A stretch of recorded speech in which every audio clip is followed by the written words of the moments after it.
Chapter 978. Buzzing. Luli dashed out from the wicked bead. At the same time, he ordered the dragon demon to stand still. There was a reason for him to come out. He wanted to check the origin blood essence in the Master of Silver Dragon to see if it could resonate with his Silver Dragon mark and awaken his bloodline skill. It was a pity, this time, he sensed 5 drops of origin blood essence in the Master of Silver Dragon. But this time, his bloodline was not boiling and the Silver Dragon mark was not glowing. It seemed that the origin blood essence of the Silver Dragon was useless to him after he used it. Luli came out for another matter.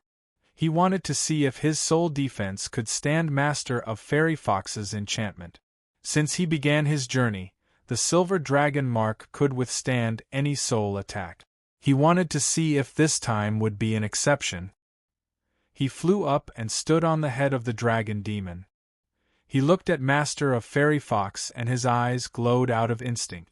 Needless to say, Master of Fairy Fox's perfect body was a fatal temptation to men. What? Master of Silver Dragon, Master of Fairy Fox, and Master of Ten-Winged Wolf were surprised. The fact that Luli could stand on the head of the dragon demon meant that the dragon demon was indeed Luli's spiritual beast. Luli was so young and only at the Earth Immortal realm. How could he tame a mythical beast? This scene was too comical and absurd for them. This is my chance. Master of Fairy Fox reacted quickly. She wriggled and danced in the cyan airstream. There was a faint glow around her, which made her look extremely enchanting. Dance of Fairy Fox. This was a dance of the Fairy Fox race, specially designed to deal with human males. Over the course of history, many human male warriors had died to this dance. Luli was young and vigorous. He was only at the Earth Immortal realm. Master of Fairy Fox believed that Luli would not be bewitched. Luli was the master of the dragon demon and Master of Heichi seemed to have been tamed by him as well. The wicked bead was Luli's. Once Luli's soul was controlled, then all the dangers would be solved. What was more, Master of Fairy Fox could control Luli, which meant that she could control the dragon demon and Master of Ghost Face Spider and have the wicked bead. By then, she could tell the dragon demon to kill Master of Silver Dragon and the Palea Beast realm would belong to the Fairy Fox race. Thinking of this, the Fairy Fox King became more and more excited. Her delicate body twisted more happily, and her pair of fox eyes were full of lust. Her curves were exaggerated. Her flat stomach and plump breasts formed a strong visual contrast. At this moment it was still wriggling like a snake. The temptation had reached its peak. If it was any other man here, they would have long been infatuated, unable to differentiate north from south. There was a legend in the Heaven Reverse universe. It was said that there was a fox that cultivated for 1,000 years and became a spirit. It could seduce men and absorb their energy. In the Heaven Reverse universe, sluts that seduced men were called vixens. At this moment, Luli understood that this was not just a legend. There were real vixens and he was seeing one. Buzz! Luli felt a surge of invisible energy entering his soul. It was so fast that he did not even have time to react. But the Silver Dragon mark in his core of soul protected him automatically. The Silver Dragon wandered around the core of soul, blocking out all the invading energy. Master of Fairy Fox was surprised. She stopped dancing and stared at Luli in disbelief. Of course, she could feel that her energy was blocked by Luli's Silver Dragon mark. Luli had such a strong soul protection artifact. All her attacks were futile. Dance. That's nice. Why don't you dance? Luli grinned and said with mockery, Master of Fairy Fox, I thought the 3rd level of your enchantment can charm immortals and demons. I don't think it is that good. Who are you? Master of Fairy Fox asked in surprise. A human young man? Not only did he have a relic, but he had also tamed a mythical beast. More importantly, he could fend off her enchantment. Luli did not look like an average human being. Is he an immortal coming to the mortal world? Is he not at the Earth Immortal realm? Master of Silver Dragon had the same thought. If he were an average human being, it would be appalling. Also, if a human young man was so strong, how strong would the warriors of the 9 universes be? Who I am is not important. Luli stood on the dragon demon. The silver dragon armor made him look like an immortal. His white hair danced in the wind, adding a touch of devilish charm to him. Looking at Master of Fairy Fox, Luli said, "The important thing is, how will you choose? Either surrender to me like Master of Heichi, or your 3 species will be erased from the world forever." Taking in too many spiritual beasts was the same as soul slave. Cultivation would be affected. Luli might not feel it at the moment because he was young, but in the future there would be problems. That being said, Luli did not have time to worry about that now. He could go back and remove the spiritual imprint on all the soul slaves. Master of Silver Dragon and Master of Fairy Fox were mythical beasts to be. Their abilities could be compared to the middle stage of the semi-god realm. They were 2 powerful helpers. They could be of help when fighting against the warriors of the 9 universes. Surrender? Master of Silver Dragon and Master of Fairy Fox looked at each other and sneered out of instinct. They were the noble Palea beasts, the overlords of dozens of universes. Surrendering to a human was impossible. Master of 10-Winged Wolf thought the same. His face was clouded. Luli waved his hand. From the distance, Master of Heichi came over. Luli said, "Master of Heichi, surrender to me. You only have to serve me for 100 years. If you do not, I will kill all the powerful warriors of your species, and your people will become the slaves of the Heichi race. Master of Heichi, if Master of Fairy Fox does not surrender, I will find a way to capture her and give her to you. You can do whatever you want with the females of the Fairy Fox race." "Thank you, Master." Master of Heichi's eyes glowed. He dropped to one knee and stared at Master of Fairy Fox. Luli shrugged and said to Master of 10-Winged Wolf, "Master of 10-Winged Wolf, now is your chance. Make your choice." Master of 10-Winged Wolf was tough. He said coldly, "Despicable human, you want me to surrender to you? Just give up." "Okay." Luli asked Master of Heichi, "Can you get Master of 10-Winged Wolf out?" "No problem." Master of Heichi nodded. He transformed back to his original form and inhaled. A stream of cyan air flowed out, enveloping Master of 10-Winged Wolf and moving him out. "Dragon Demon, kill him!" Luli flew up and the Dragon Demon whooshed on. The Dragon Demon smashed at Master of 10-Winged Wolf's head with its paw. Bang! Master of 10-Winged Wolf tried to fly away. However, the red airwave from the Dragon Demon immobilized the 10-Winged Wolf, and it was smashed to death. Crack, crack. Then, the Dragon Demon opened its mouth and bit off Master of 10-Winged Wolf's head. But after a few bites, the Dragon Demon spat it out as if the flesh of 10-Winged Wolf was not tasty enough. The Dragon Demon stared at Master of Silver Dragon excitedly. Clearly, it wanted to devour him. "All right." Luli turned to Master of Fairy Fox and said coldly, "Master of Fairy Fox, it is your turn. Make your choice. Don't worry, if you do not surrender, I will not kill you. I will only destroy your cultivation and seal up your soul. I have promised Master of Heichi." "Ha ha!" Master of Heichi laughed obscenely. Master of Fairy Fox pulled a long face. She was a superior queen, a mythical beast to be. She was more powerful and enjoyed a higher status than Master of Heichi. In the past, Master of Heichi was only qualified to tremble at her feet. How dare he try to take advantage of her? If her cultivation was destroyed and her soul was sealed, she would suffer a fate worse than death in the hands of Master of Heichi. Chapter 979. Say no? You have guts. Luli waved his hand and shouted, "Master of Heichi, get Master of Fairy Fox out." "Okay." Master of Heichi was thrilled. He took a deep breath and enveloped Master of Fairy Fox. Master of Fairy Fox moved slowly to the outside.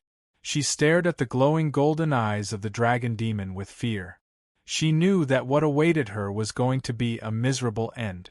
As the cyan airstream moved out, Master of Fairy Fox became more and more frightened. The lust in Master of Heichi's eyes was too strong. She remembered that she and the Master of Heichi seemed to share a grudge. If she were to fight to the end, not only would she be humiliated by the Master of Heichi, all of her people would be tortured to death. Finally, the cyan airstream moved Master of Fairy Fox out. Luli said coldly, "Dragon Demon, destroy Master of Fairy Fox and dig out her inner core. Don't kill her." Hoot hoot, the dragon demon spread its wings and whooshed on. Its iron whip-like tail swung at Master of Fairy Fox. The ferocious energy from the tail terrified Master of Fairy Fox to the extreme. No, eventually, Master of Fairy Fox made up her mind and shouted. Luli had been paying attention to Master of Fairy Fox. He ordered the dragon demon to stop at once. Hoot hoot, the dragon demon bellowed and stopped its tail. But the red airstream spread out and restrained Master of Fairy Fox. Luli did not say anything after he gave the order. He looked at Master of Fairy Fox, who closed her eyes in pain. Sighing, she said, "I am willing to surrender." Fox Queen. Master of Silver Dragon yelled in rage, "How can you do this? Have you forgotten the glory of the Palea beasts? Have you forgotten the glory of the fairy foxes? Have you forgotten the oath you made when you became Master of Fairy Fox?" The Master of Fairy Fox trembled, but she did not say anything in the end. Once she said something or let go of her dignity, she would no longer have the courage to carry on. The fact that Fox Queen did not commit suicide was proof that she did not have the courage to keep her faith. Fox Queen was not afraid of death, but that did not mean that she was not afraid of her own kind being slaughtered and her women being abused. She was still young. She was not tired of living. "All right, Fairy Fox King, I will also give you a promise." Luli nodded with a straight face and said, "Surrender to me and serve me for 100 years. After 100 years, I will set you free and promise that I will never kill any of your fairy foxes. Give me your origin soul." Master of Fairy Fox was still in pain. Soon, between her eyebrows glowed. A pink flower flew over and disappeared into Luli's forehead. "All right." Luli sensed a spiritual connection with Fox Queen. He ordered the dragon demon to let her go. Fox Queen walked behind Luli. Her interspatial ring glowed, and she put on a white dress. Master of Heichi turned back to his human form. He twitched his mouth, unwilling to give up. But as soon as Luli glanced over, he lowered his head and stood still. Now that Master of Fairy Fox was Luli's spiritual beast, Master of Heichi dared not to have too much hope. "Only you are left, Silver Dragon King." Luli turned to the Master of Silver Dragon, who was rolling around in the cyan airstream. The Master of Silver Dragon roared, "You want me to surrender? Don't even think about it. Dream on. We, the Silver Dragons, are the noblest species. We have dominated the universe for over 1,000,000 years. Later on, we were the overlords of the Palea Beast realm. You want me to surrender to a puny human? Never." Dragon Demon. Luli did not waste any more time. The Dragon Demon released the red airstream at once to bind up the Master of Silver Dragon. That being said, the Master of Silver Dragon was quite strong. He could still move his body and roar. "Get him out," Luli ordered Master of Heichi. At the same time, he sent Patriarch of Law Enforcement and Little White out. The Master of Silver Dragon was powerful. Luli could not afford to be careless. Swish, swish, Master of Heichi moved the Master of Silver Dragon out bit by bit. The Master of Silver Dragon did not commit suicide. His eyes were filled with anger. He was ready to fight to the death with Luli. Soon, the Master of Silver Dragon was moved out. When the cyan airstream was free, the Master of Silver Dragon bellowed into the sky.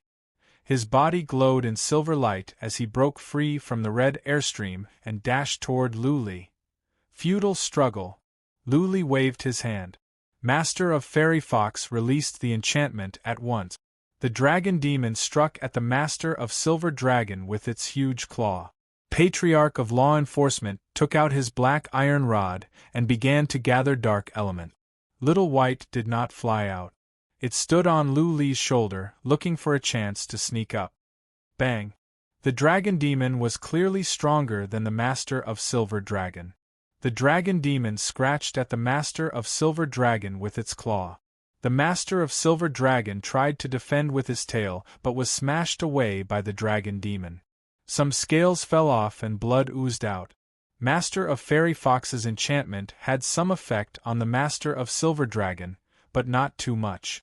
That being said, it was enough. Patriarch of Law Enforcement rushed over and used a 9th rank profound meaning. The black airstream formed into a rod and smashed away the Master of Silver Dragon. The Master of Silver Dragon did not suffer much damage. Only 2 scales fell off. Roar, roar. Once again, the Master of Silver Dragon dashed over in rage. The dragon demon and Patriarch of Law Enforcement moved to the left and right. Master of Fairy Fox's eyes kept shooting out white glares to distract the Master of Silver Dragon. Luli stood in midair indifferently. He did not take any actions. The 3 of them were enough. Unless he used the Slayer's blood, he would not be able to hurt the Master of Silver Dragon. Bang, bang, bang! Loud noises were heard. Every now and then, Patriarch of Law Enforcement would be smashed away by the Master of Silver Dragon, and the Master of Silver Dragon would be smashed away by the Dragon Demon. Occasionally, Patriarch of Law Enforcement could smash the Master of Silver Dragon away as well. Master of Fairy Fox was fast. With the Dragon Demon and Patriarch of Law Enforcement blocking the Master of Silver Dragon, the Master of Silver Dragon would not be able to reach her. Therefore, she had been wandering around and using enchantment to affect the Master of Silver Dragon. Boom! Once again, the Silver Dragon King went flying. The Silver Dragon King crashed into a tall mountain not far away, causing it to crumble. The mountain slid down, boulders rolled, and dust billowed. It was a spectacular scene. The Master of Silver Dragon was covered in blood and many scales had fallen off. But he was still trying to get to Luli. In the past, the Master of Silver Dragon had thought that the 2 humans were led by Patriarch of Law Enforcement. Now, he realized that it was Luli. The Master of Silver Dragon could die contentedly as long as he could kill the culprit that caused the disaster at the Palea Beast realm. Swish, swish, finding a chance, the Master of Silver Dragon shot out 2 thunderbolts at Luli. But Patriarch of Law Enforcement was not worried at all. Luli did not try to dodge. The dragon armor protected him. As expected, the 2 bolts of thunderbolts did not do much harm to Luli. He only felt numb as if he had been electrocuted. Most of the strength was absorbed by the dragon armor. Dragon Demon, take care of the Master of Silver Dragon. Luli saw the will to die in Master of Silver Dragon's eyes. He did not try to persuade him to surrender. Since the Dragon Demon was so eager to eat the Master of Silver Dragon, Luli chose to fulfill its wish by feeding the Dragon Demon. Bang! An hour later, the Silver Dragon King was smashed down again. This time, it did not get up again. The Dragon Demon unleashed the red airstream and crushed the Master of Silver Dragon's head. The Dragon Demon opened its mouth and began to tear at the Master of Silver Dragon. The Silver Dragon King was dead, and the ancient beasts were defined. The sound of firecrackers could be heard everywhere. The atmosphere of the new year had finally arrived. The streets were crowded with people and carriages, and it was extremely lively. However, the old demon still had to write his story. Miserable, miserable, miserable. What about you guys? Chapter 980. The Dragon Demon was enjoying the meal. Nothing it had ever tasted so good. The Dragon Demon's eyes glowed and it was intoxicated. The mountain-sized dragon was swallowed up by the Dragon Demon. Then, the Dragon Demon closed its eyes in enjoyment as if it was digesting the food and energy. Let's go in. Luli put away the dragon demon so that the dragon demon could absorb the energy. He was looking forward to the dragon demon's progress after this meal. Okay. Luli turned to Master of Fairy Fox and Master of Heichi and said, Master of Silver Dragon is dead. If you two want to dominate the Palea Beast realm, I can help you. Master of Fairy Fox and Master of Heichi were overjoyed. Master of Fairy Fox bowed and said, Master, please help us to wipe out the mountain of dragons. There is a pond of dragons there, a land of treasures. With the pond of dragons, our two species can grow stronger quickly. Pond of dragons? Luli was curious. What kind of land of treasures? Is it helpful for cultivation? Yes. Master of Fairy Fox explained. There is liquid of dragons in the pond of dragons. When you soak in the liquid of dragons for a while, your physical body will be strengthened. There is a path of rising dragons above the pond of dragons. In the path of rising dragons, you can learn profound meanings faster. That is a land of treasures? Luli was even more curious. He waved his hand and said, Show me the way to the mountain of dragons. The Master of Silver Dragon was killed. Though there were still some beast gods among the silver dragons, it was not a burden for Luli and the others. Master, you don't have to fly there. Master of Heichi said, We have another skill that allows us to fly across the void. I will activate the tunnel now. We can arrive at the Mountain of Dragons after a few rounds. Master of Fairy Fox added, Master, how about I send a message to the Mountain of Dragons and the Heichi race? We are close to the Heichi race. We can ask the beast gods of the Heichi race to come. Sure. The Fairy Fox race had many powerful warriors and the Heichi race could send some. In this way, Luli did not have to do much and he could prevent the silver dragons from escaping. Since the Master of Silver Dragon had chosen to fight to the death, then he must have been prepared for the extinction of his race. Luli did not want a powerful race to seek revenge on him. Master of Heichi and Master of Fairy Fox flew away. They found a bond beast nearby and asked her to send a message to the Heichi and Fairy Foxes, asking them to gather at the Mountain of Dragons. Also, Luli asked the bond beast to deliver Luli's orders. Master of Silver Dragon, Ghost-Face Spider, Spiritual Cheongchi, Ten-Winged Wolf, and Master of Blood Ape had been killed. Master of Fairy Fox and Master of Heichi had declared their loyalty to Luli. If the other species did not surrender, Luli would wash the Palea Beast realm with blood. There were many bond beasts and their subsidiary bodies were spread across the Palea Beast realm. In 2 hours, Luli's words had spread across the entire Palea Beast realm. The Palea Beast realm was in an uproar. 5 of the 7 masters were killed and 2 surrendered. What did this mean? It meant that the Palea Beast realm had been conquered by humans, and by 2 humans. Once upon a time, many of the ancient beast race had wanted to kill their way back into the 9 realms and take over the most fertile lands. They wanted to rise above the 10,000 races and trample the human race beneath their feet. 2 humans. Merely 2 humans had leveled the Palea Beast realm, shattered the dreams of many Palea beasts, and trampled on their pride and dignity. Countless ancient beasts were enraged. Many of them were terrified. Even more of them were in despair. The silver dragons had dominated the Palea Beast realm for 1,000,000 years. Now, Master of Silver Dragon had died. Who else could stand against the 2 humans? Tens of millions of miles away from the battlefield where Luli and Master of Silver Dragon fought, there were still over 200 beast gods. The 200 beast gods were thrown into confusion when they heard the news. The powerful ones of the Fairy Fox and Heichi fled at once, fearing that they would be killed by the other species. The other species, on the other hand, were not in the mood to go after the beast gods of the 2 species. They flew back to their territories at once to gather the powerful ones of their species and discuss how to deal with the upcoming situation. Luli and the others were already flying across the void under the lead of Master of Heichi. They were not far away from the Mountain of Dragons. After 7 rounds, they were close to the Mountain of Dragons. The mountain is magnificent. Luli stood in midair, nodding to himself as he gazed at the rolling mountains in the distance. The mountains happened to be connected. Looking from afar, they looked like a dragon.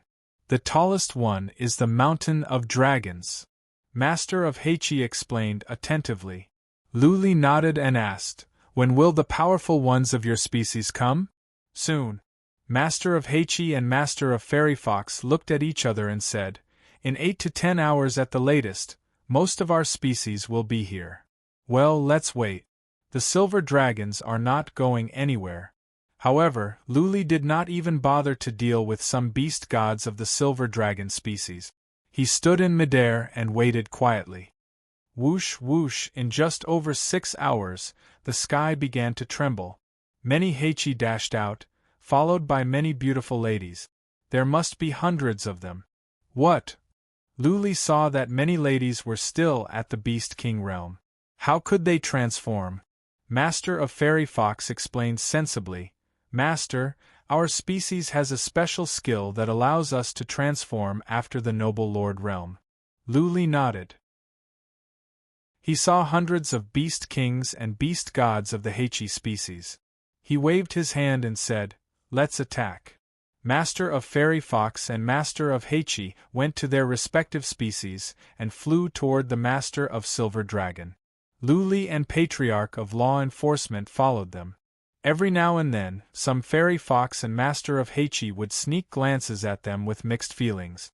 There was fear, hatred, killing intent, humiliation, but since the masters of the two species had surrendered, the powerful ones of the two species did not dare to do anything to anger Luli and Patriarch of Law Enforcement. They followed them to the Mountain of Dragons. Roar, roar. Over at the Silver Dragon's side, many 9-clawed silver dragons had already flown up. They hovered in midair and roared in rage. Over 1,000 silver dragons were dancing in the sky, blotting out the sky and covering the earth. It was a spectacular sight. Whoosh whoosh, when they were closer to the Mountain of Dragons, 5 people flew up. They were the 5 beast gods of the silver dragons. The 5 glared at Luli and the others. A white-bearded old man pointed at Master of Fairy Fox and Master of Heichi and bellowed, "You two are losers of the Palea beasts. How dare you surrender to the despicable humans? Have you forgotten the blood feud between us and the humans? Have you forgotten what the humans have done? How can you face your ancestors when you die?" Master of Fairy Fox and Master of Heichi said nothing. Those of the Fairy Fox species and the Heichi species were ashamed and embarrassed. Back in the days, Palea beasts dominated dozens of universes nearby. Their population was hundreds or even thousands of times larger than now. But in the end, more than half of the Palea beasts were slaughtered by humans. The hatred between the Palea beasts and the humans could not be resolved. "What is there to say?" Luli said coldly, "The winner takes all." Back when Palea beasts were strong, humans were slaughtered. There is no justice or evil in a war between races. Therefore, these words are meaningless. Master of Fairy Fox and Master of Heichi, do it. Luli gave a direct order. Master of Fairy Fox and Master of Heichi did not dare to disobey him. Master of Fairy Fox shouted, "Charge!" The Master of Fairy Fox's robe was burned, revealing a thin layer of gauze. Her graceful body flew into the air and danced on it. She immediately released the enchantment. "Kill!" Master of Heichi bellowed as well. Hundreds of Heichi flew up, covering the sky. P.S. During the new year, I didn't have a single chapter to write. There were a lot of things to do, so I'm taking a leave from today onwards. Of course, I won't stop writing. I'll write a chapter on the first day of the new year. From today until the 8th day of the Lunar New Year, one chapter will be updated every day. After the 8th day of the Lunar New Year, it will resume normal updates and start bursting out to make up for the remaining 11 chapters. Of course, he wouldn't be able to make up for the missing chapters during the new year. Otherwise, the old demon would be exhausted to death. He had been writing for a year. He had been busy for a year. There were no weekends, no holidays, and he had been writing even when he was sick. During the Lunar New Year, the old monster wishes to spend some time with his family and relax for a few days. Please understand. Chapter 981. Luli and Patriarch of Law Enforcement did not even have to do anything. The fairy foxes and the Heichi species had wiped out the silver dragons. Master of Fairy Fox was powerful. She was a mythical beast, a semi-god realm warrior. One semi-god realm warrior could defeat a group of Earth immortal realm warriors. Master of Fairy Fox alone could wipe out the silver dragons. Master of Fairy Fox's enchantment awed the beast gods. Then, Master of Heichi trapped the beast gods first. Then, the two species began to purge the silver dragons. In a couple of hours, the mountain of dragons was dyed red with blood. Many mountains nearby were flattened and bones were piled up. As the most powerful species in the Paleobeast realm, the silver dragons had a large population of at least tens of thousands. The two affiliated species added together had a population of over 100,000. Apart from the young talents that were sent away, the other silver dragons and the two affiliated species were all killed. In the end, Master of Fairy Fox and Master of Heichi killed the beast gods of the silver dragons themselves. Luli let the dragon demon out. He did not ask the dragon demon to kill the silver dragons. Instead, he asked if the dragon demon would eat the beast gods of the silver dragons. Unfortunately, the dragon demon was picky about what it ate, not even the beast gods of the silver dragons. The dragon demon shook its head and disappeared into between Luli's eyebrows. Where is the pond of dragons? Luli did not mind cleaning up the battlefield. After all, Master of Fairy Fox and Master of Heichi would not keep anything for themselves. They would give all to him. Master, this way, please. Master of Fairy Fox seemed to have been to the pond of dragons before. She led the way with great familiarity. Master of Heichi stayed behind to clean up the battlefield and collect the valuables of the silver dragons. Together with Luli and Patriarch of Law Enforcement, Master of Fairy Fox flew to a huge mountain nearby. She shot a ray of Xian energy on a wall that was as smooth as a mirror. Buzzing! A huge black hole suddenly appeared on the stone wall. Master of Fairy Fox took the lead and walked into the black hole. Luli used psychic power to check. It was a long and winding corridor. The pond of dragons should be at the bottom of the mountain. He was right. Luli walked into the corridor. Master of Fairy Fox led him to the depth. They walked for a couple of miles before arriving at an Earth Immortal Realm warrior's palace. There were two pitch-black doors in the palace. At this moment, the doors were shining with silver light, and there were silver dragon patterns on them. It was clear that the restrictions had been activated. The Fairy Fox King observed for a while and said, "Master, there are usually two elders of the Silver Dragon clan guarding this place. They should know what is happening outside, so they have activated the restrictive formation. The restrictive formation is very strong. I can only break it with brute force. It might take half a month. Breaking the formation with brute force." Luli shook his head. He took out the wicked bead to send Bones of Tortoise and Kumang out. Pointing to the gate, he said, "Let's see how to break it." Bones of Tortoise was the best in formations among Paleobeasts, and Kumang was the best in the Heaven Reverse universe. Luli believed that they could solve the problem easily. Bones of Tortoise frowned and observed for a moment. Then, he shook his head and said, "Master, this formation is very mysterious.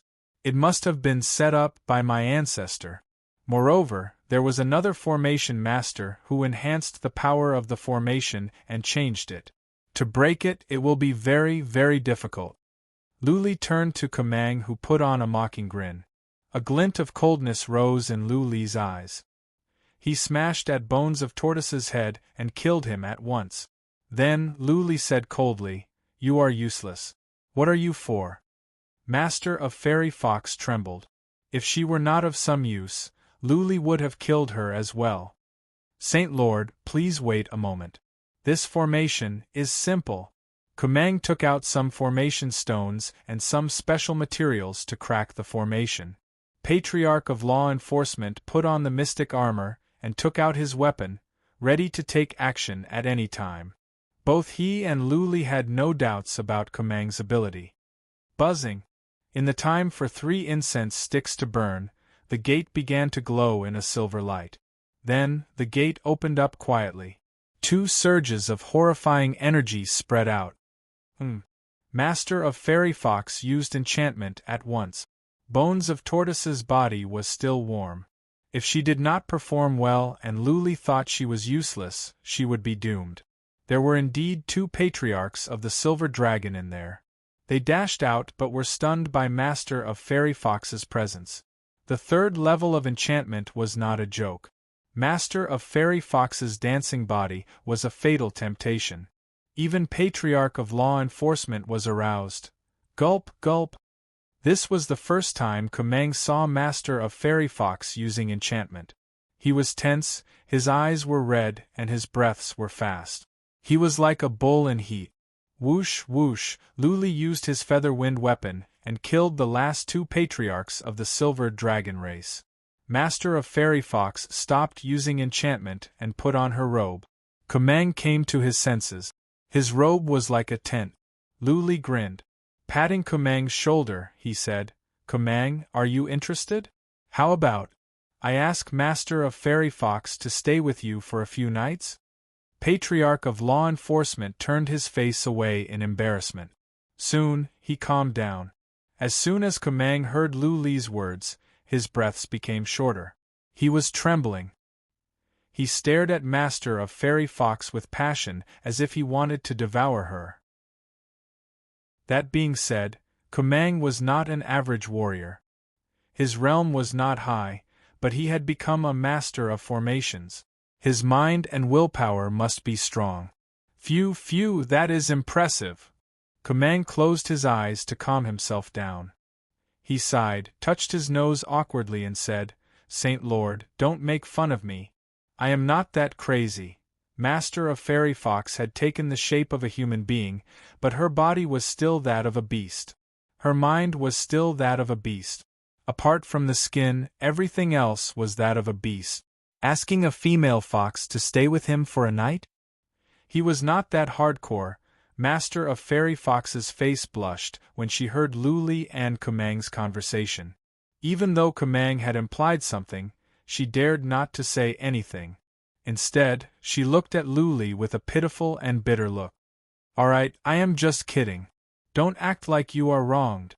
Luli threw Master of Fairy Fox a glance and walked in first. Inside was a cave, a large one. There were luminous pearls on the walls, lighting up the place. Pond of dragons? Finally, Luli and the others saw a huge pond after they walked for more than 1,000 feet. The pond had a radius of 1,000 feet. It was filled with steaming white liquid.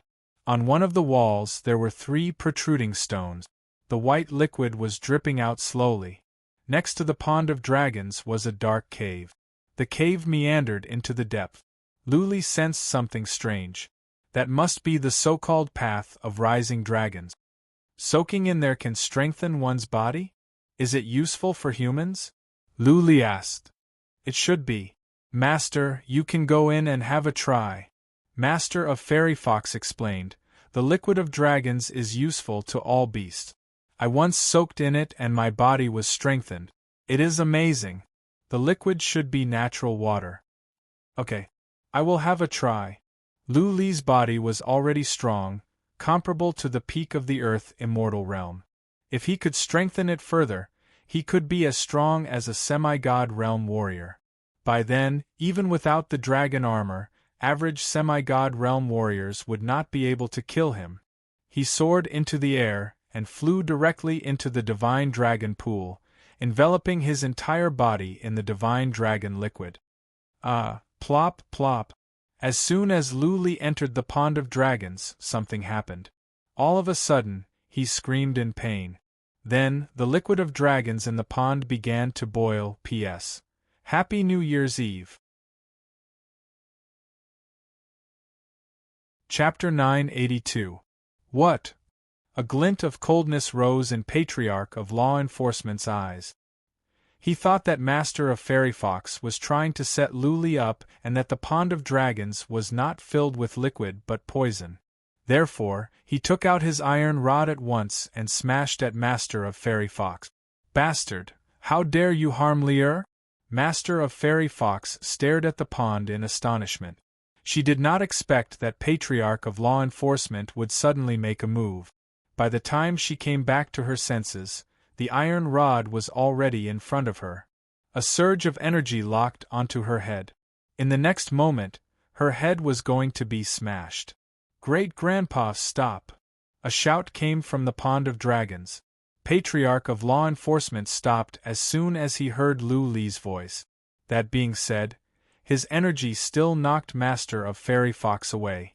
Luli, are you okay?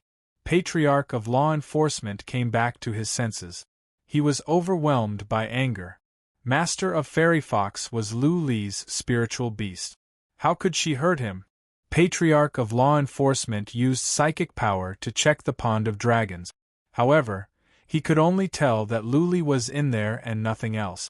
I am fine. Don't mind me. Don't come in. Luli shouted again in pain. The liquid of dragons in the pond was boiling more violently. It was as if Luli was a fireball that was boiling the liquid of dragons in the pond. What? Kamang took a closer look and noticed something. He yelled, "The water in the pond is decreasing." Whoosh! Master of Fairy Fox flew over.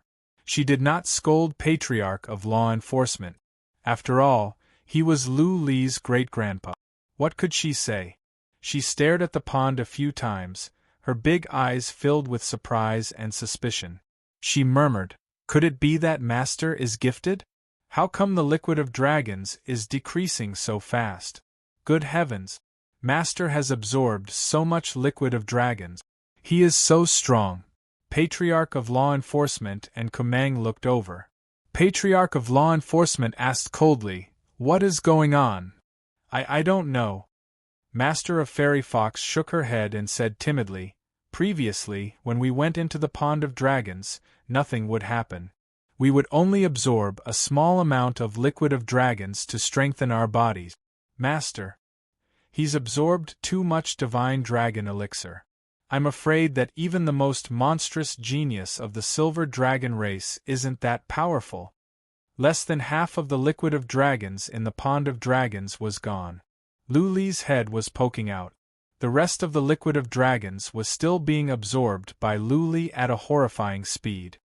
Is he okay after absorbing so much liquid of dragons? Patriarch of Law Enforcement asked with a frown. I'm not sure either.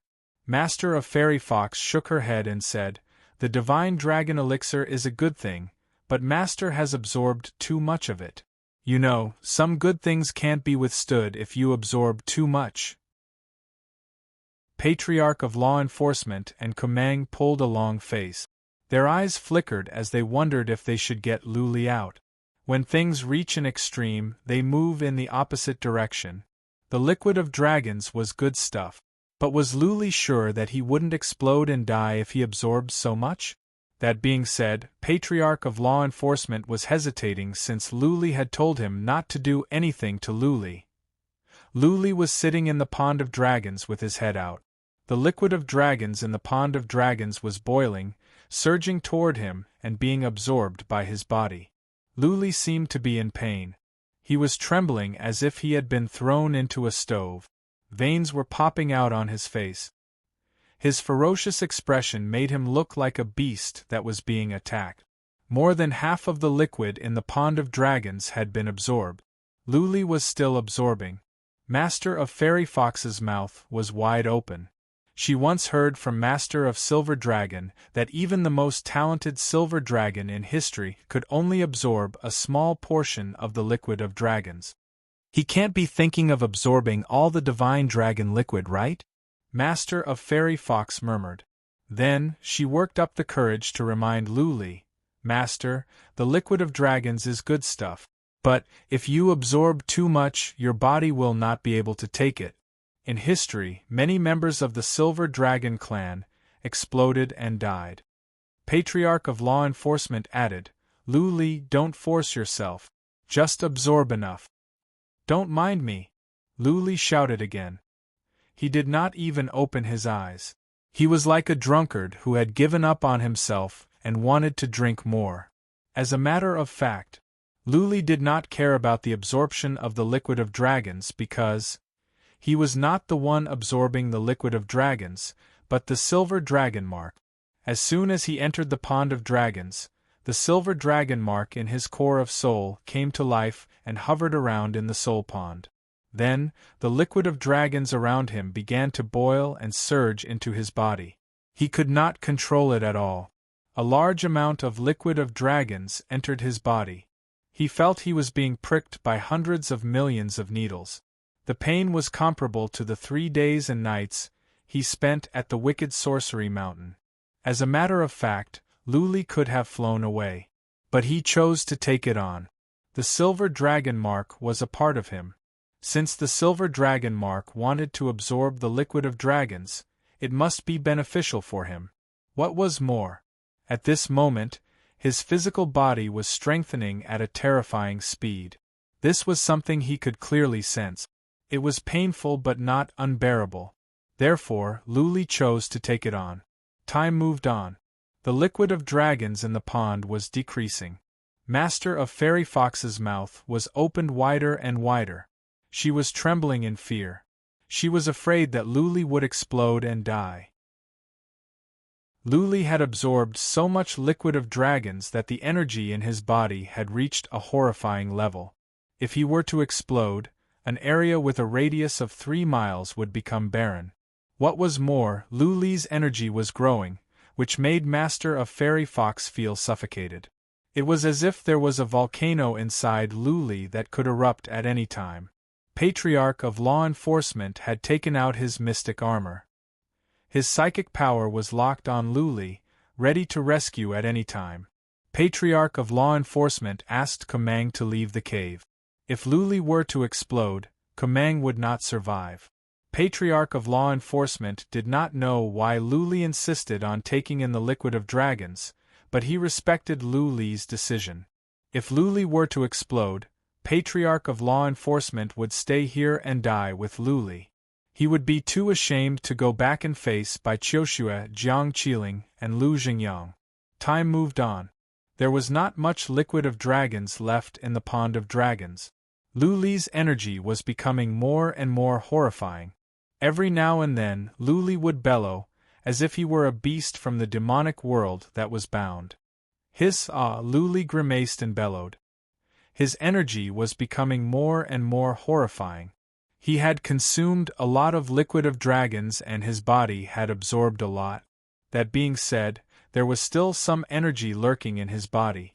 His body was like a bag of dynamite that could explode at any time. I can't.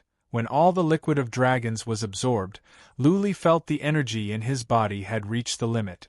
The next second, he would explode. He made a quick decision. He stood up, bellowed, and punched at the top of his head. Swish, swish, a shadow of a fist whooshed out from his arm. Then, the shadow grew into a fist with a diameter of more than 100 feet. Boom, boom, boom. The fist whooshed on. The stone wall above Lu Li's head was crushed. The mountain was shaking. The entire mountain was shaking violently. Then, to the horror of many Heichi and fairy foxes, the huge mountain fell into pieces. Gravel flew everywhere. The entire mountain had exploded. P.S. The update is a bit late. I came back to write at 5. Happy New Year! Chapter 983. Boom! The enormous mountain peak was split into pieces. Crushed rocks filled the sky as rocks rolled down and the mountain body slid down. Smoke and dust surged, covering the sky and covering the earth. The rumbling was deafening. Master of Heichi and the other beasts were dumbfounded. The mountain had a radius of 2 miles and a height of 1,000 feet. It was a majestic mountain. But it suddenly exploded from the inside. What was going on inside? Whoosh! Kumang flew out of the dust cloud, his face full of shock. He quickly dodged the rocks that missed him, his lips moving slightly as he murmured, "Holy Lord, please be alright, please be alright." Just now, Luli was about to explode. Patriarch of Law Enforcement asked Kumang to come out. However, as soon as he came out, there was such a horrifying explosion. Kumang was scared to death. The Shadowland race was Luli's most loyal subordinate. They were bound together with Luli. If Luli died and the Lu family collapsed, all the forces under Luli's command would be wiped out. The Shadowland race would be wiped out as well. Whoosh! Several people flew out from the mountain. Kumang checked with psychic power and was overjoyed. Patriarch of Law Enforcement came out with Luli and Master of Fairy Fox. Though Luli was in a coma, he would be fine as long as he did not explode. He is alive. Kumang was relieved to find that Luli was still breathing and had merely fainted.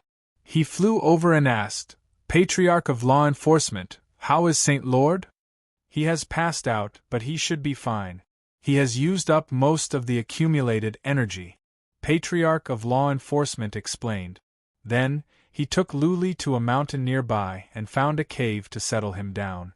Kumang, Master of Fairy Fox, and Master of Heichi followed.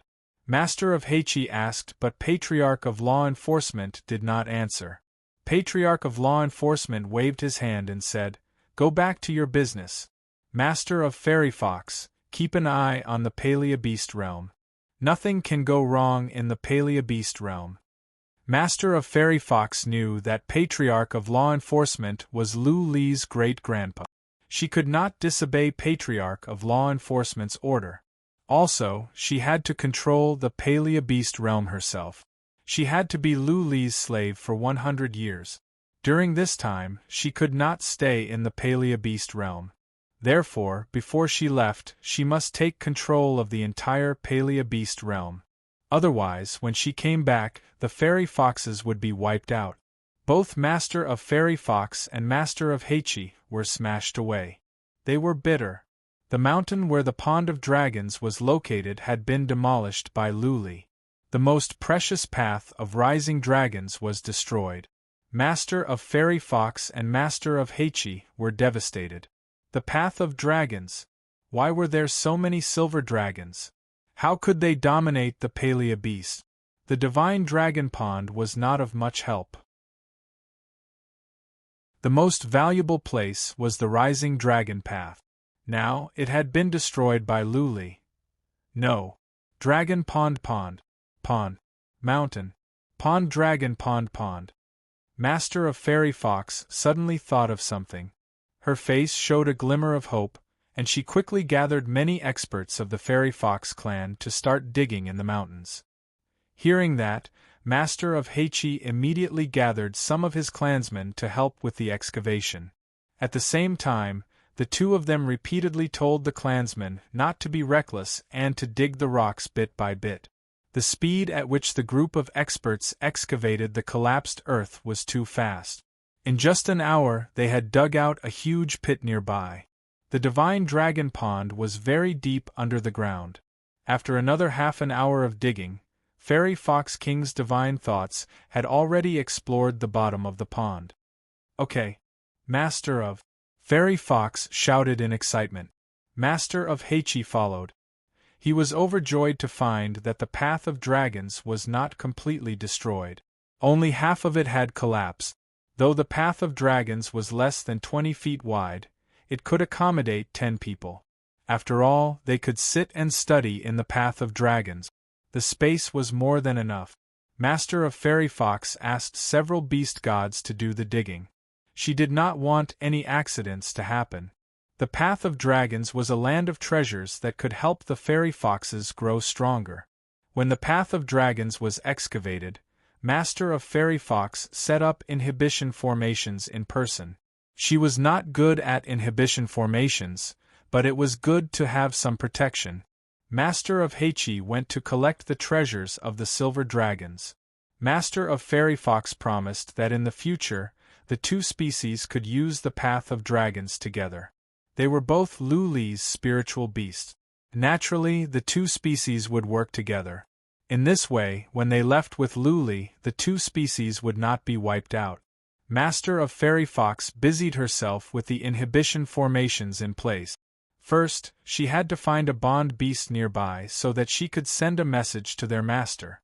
If the bond beast did not surrender, they would have to wipe out the entire species. This clan used to be a vassal of the Silver Dragon clan. This clan's combat power was very weak, but their innate divine abilities were very useful in large-scale battles. Controlling the bond beast meant controlling all the information in the Palea Beast realm. Soon, the master of the bond beast sent a message to surrender. The bond beast race was too weak, and they preferred to rely on powerful warriors.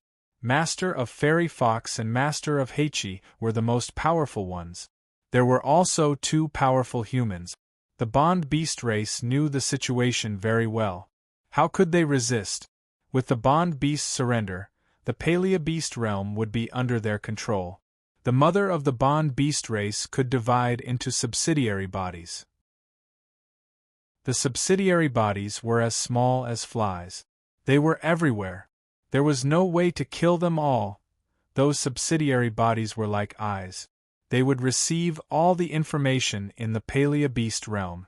Once the bond beast race launched an all-out investigation, the bond beast race would be informed at once when any species made a move. The Palea Beast realm was in chaos. Of the 7 major species, 2 masters had surrendered. The other 5 had died in battle.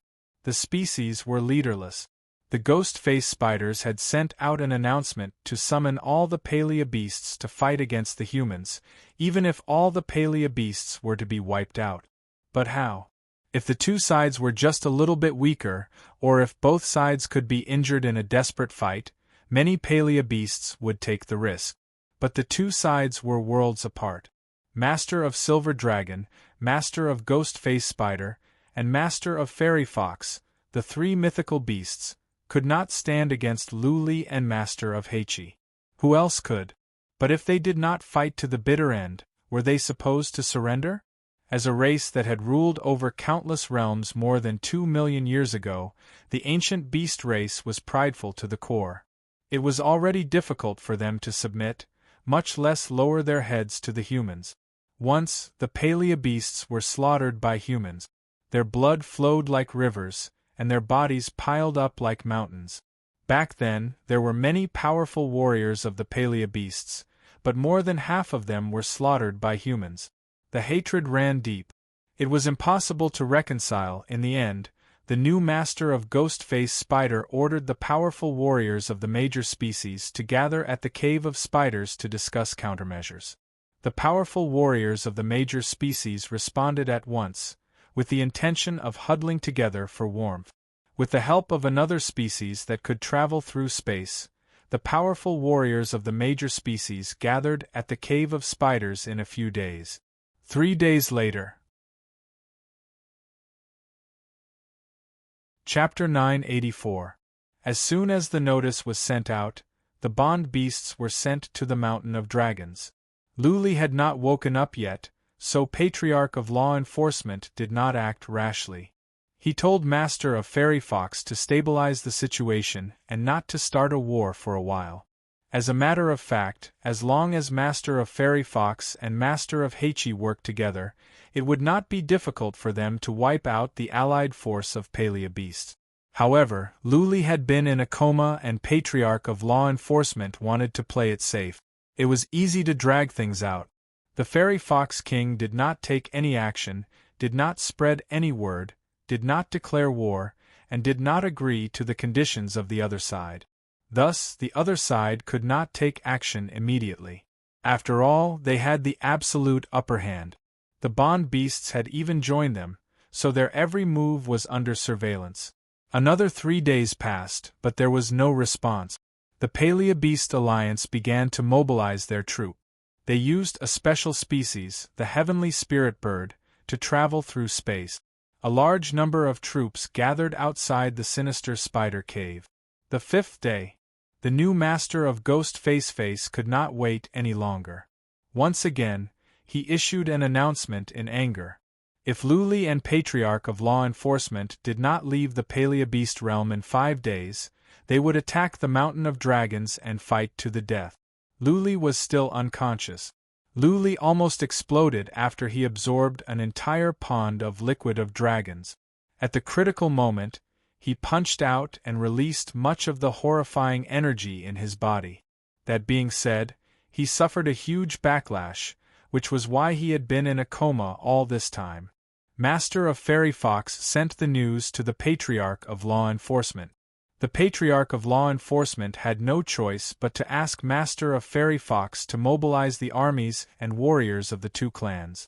Since the Paleobeast Alliance was not afraid of death, they would fight. My lord!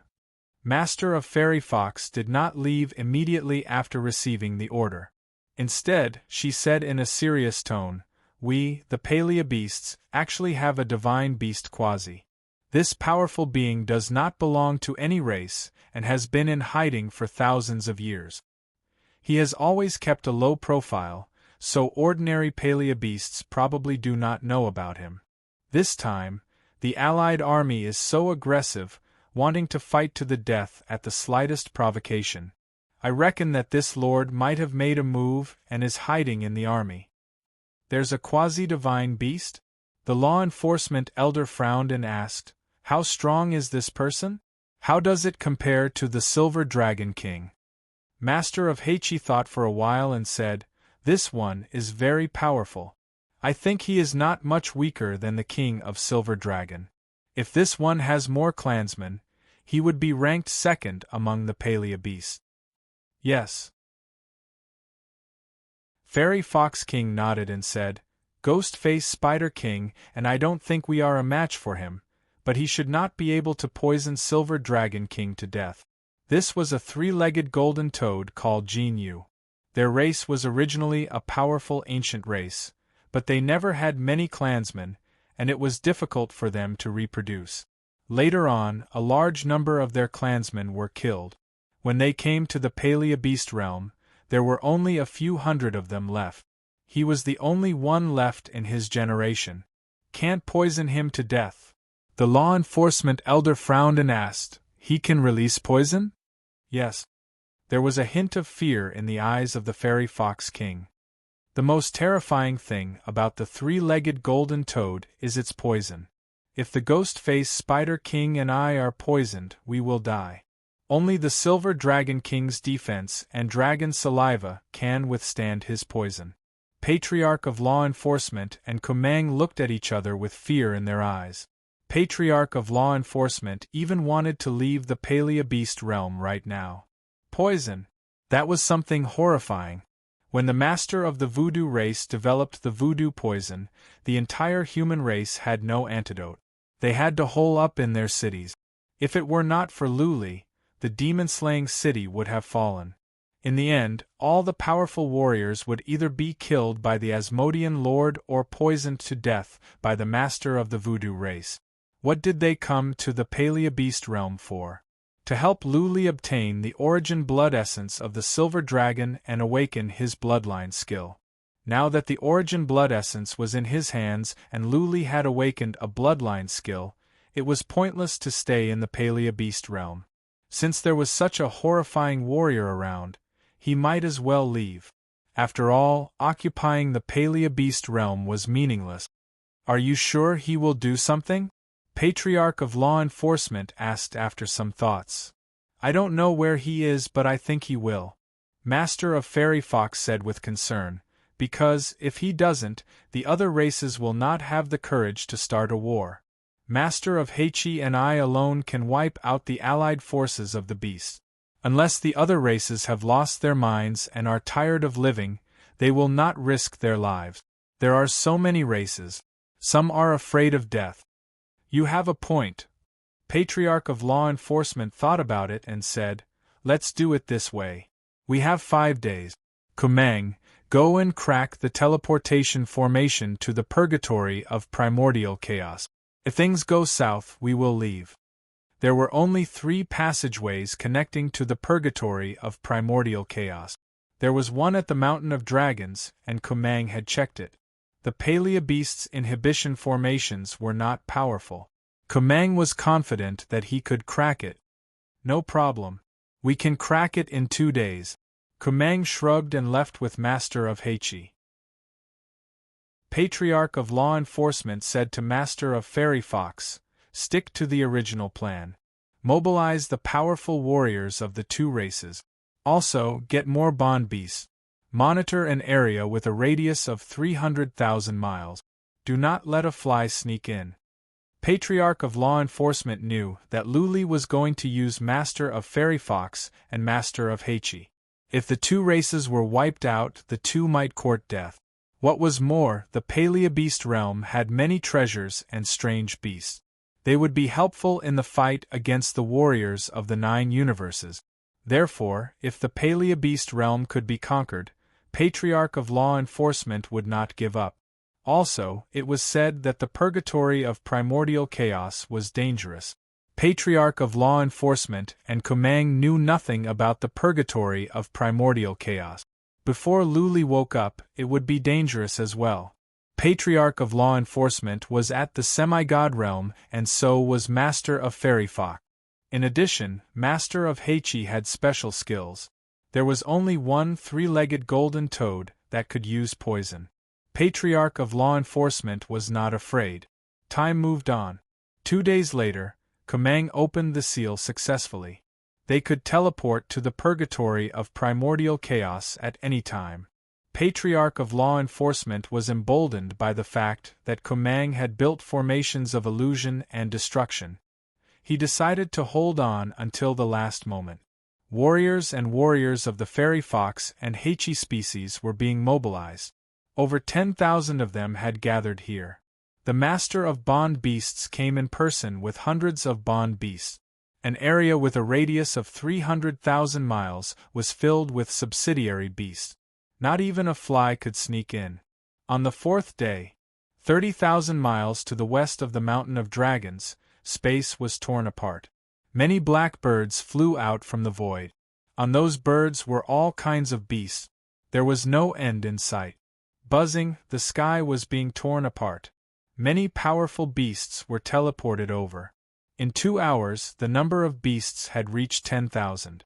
Judging by their energy and size, they were at least beast kings, comparable to human noble lord realm warriors.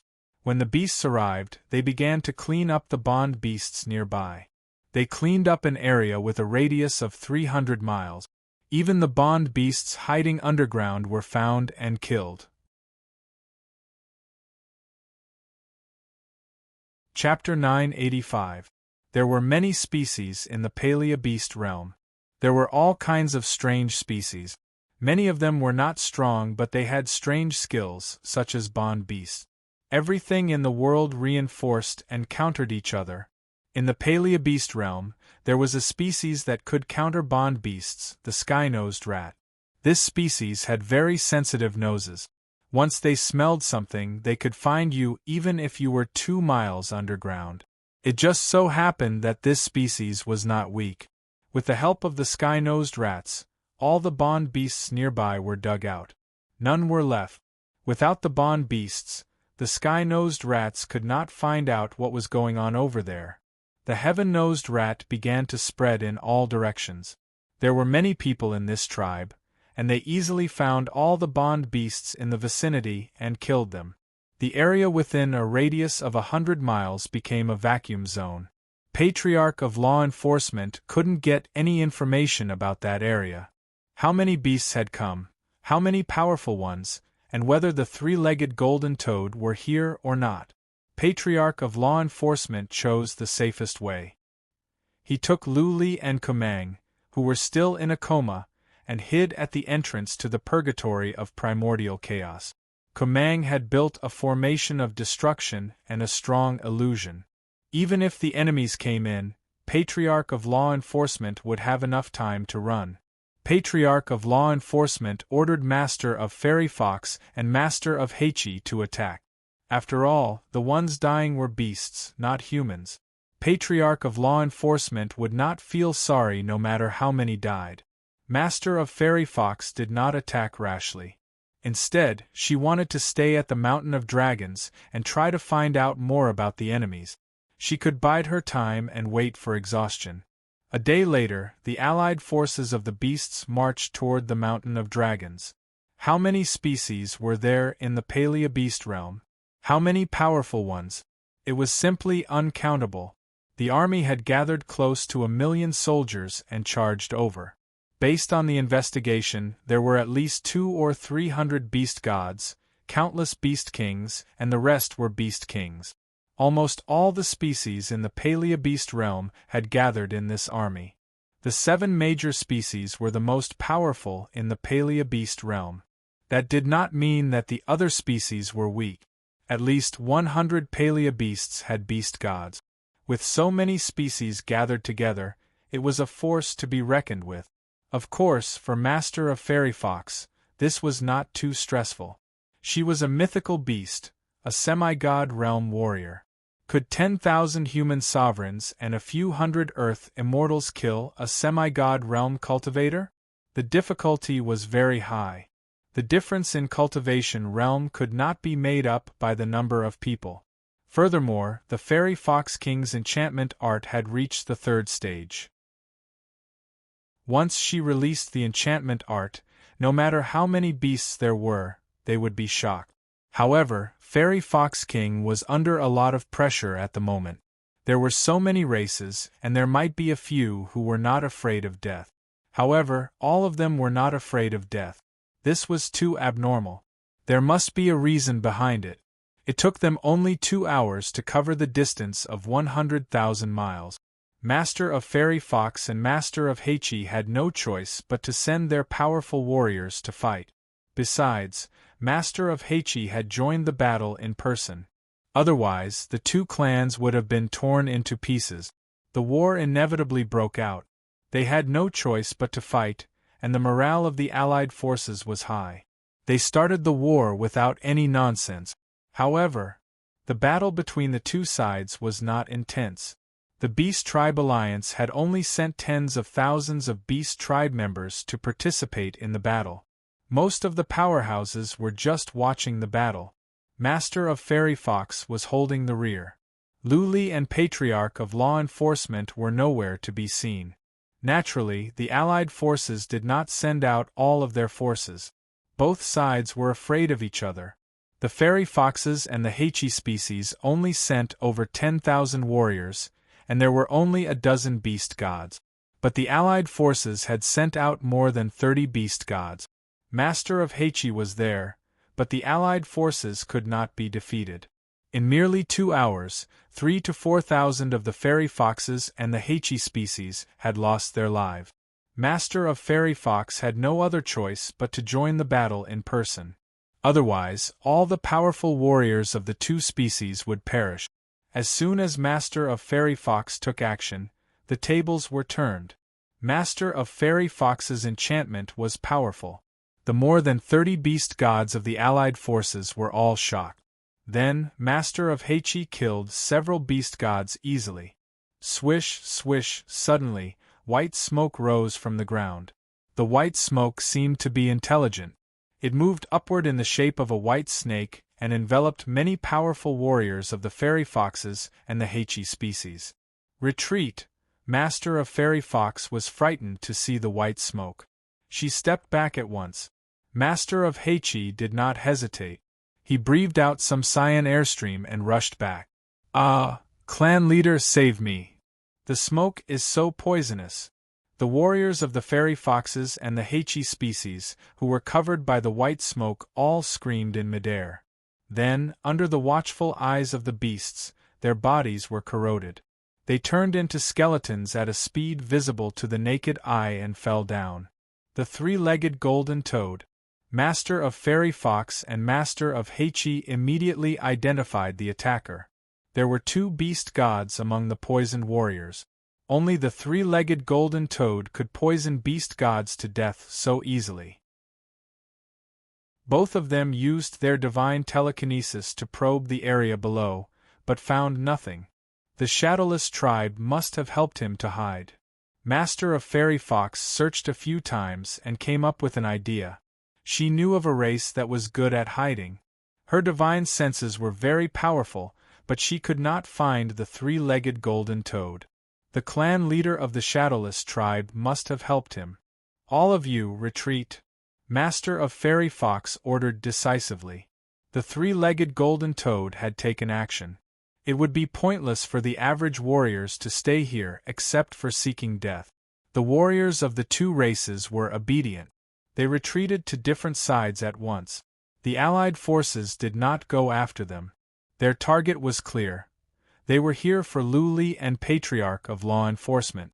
The fairy foxes and the Heichi species could be dealt with later. Master of Fairy Fox and Master of Heichi were relieved to see that all the warriors of the two races had left. They stepped back cautiously while the allied forces pressed forward. In the end, Master of Fairy Fox and Master of Heichi retreated to the Mountain of Dragons. The passageway to the Purgatory of Primordial Chaos was located in a dragon fortress at the peak of the Mountain of Dragons. The dragon fortress was covered with formations of illusion. From the outside it looked like a forest. Master of Fairy Fox and Master of Heichi had disappeared into the forest. The Beast Race's allied army surrounded the Silver Dragon Mountain, making it so that not even a drop of water could trickle through. The Dragon Fortress was where the Master of Silver Dragon lived. Patriarch of Law Enforcement, Kumang and Luli were all inside. Kumang sat with his legs crossed, controlling the formations of destruction and formations of illusion. Plop! Master of Fairy Fox and Master of Heichi went in and knelt on the ground. Master of Fairy Fox said shamefully, "Your Excellency, the three-legged golden toad attacked us. We could not withstand it. We had to retreat. Please punish us." As expected of the ancient beast race, Patriarch of Law Enforcement did not blame Master of Fairy Fox and Master of Heichi. They could not see what was going on inside from the outside. Patriarch of Law Enforcement had been paying attention to the situation outside. He clearly saw how the three-legged golden toad attacked. Plus, even he couldn't find any traces of the three-legged golden toad. This made him feel uncertain. More importantly, Luli had not woken up yet. He didn't want anything to happen to Luli. "Let's go. We don't want the Palea Beast realm anymore." Patriarch of Law Enforcement gave the order decisively. He looked at Master of Fairy Fox and Master of Heichi and said, "You two come with us. Otherwise, you will die if you stay here. The three-legged golden toad will not let you go. If you follow them, they won't dare to attack your clansmen so easily. In the future, just let your master bring you back and kill your way back. Go!" Luli, who had been sleeping on the armchair, suddenly opened his eyes. He seemed to have heard Patriarch of Law Enforcement's words. Luli said coldly, "There is no need to come back. I will take you out now. The Palea Beast realm is mine."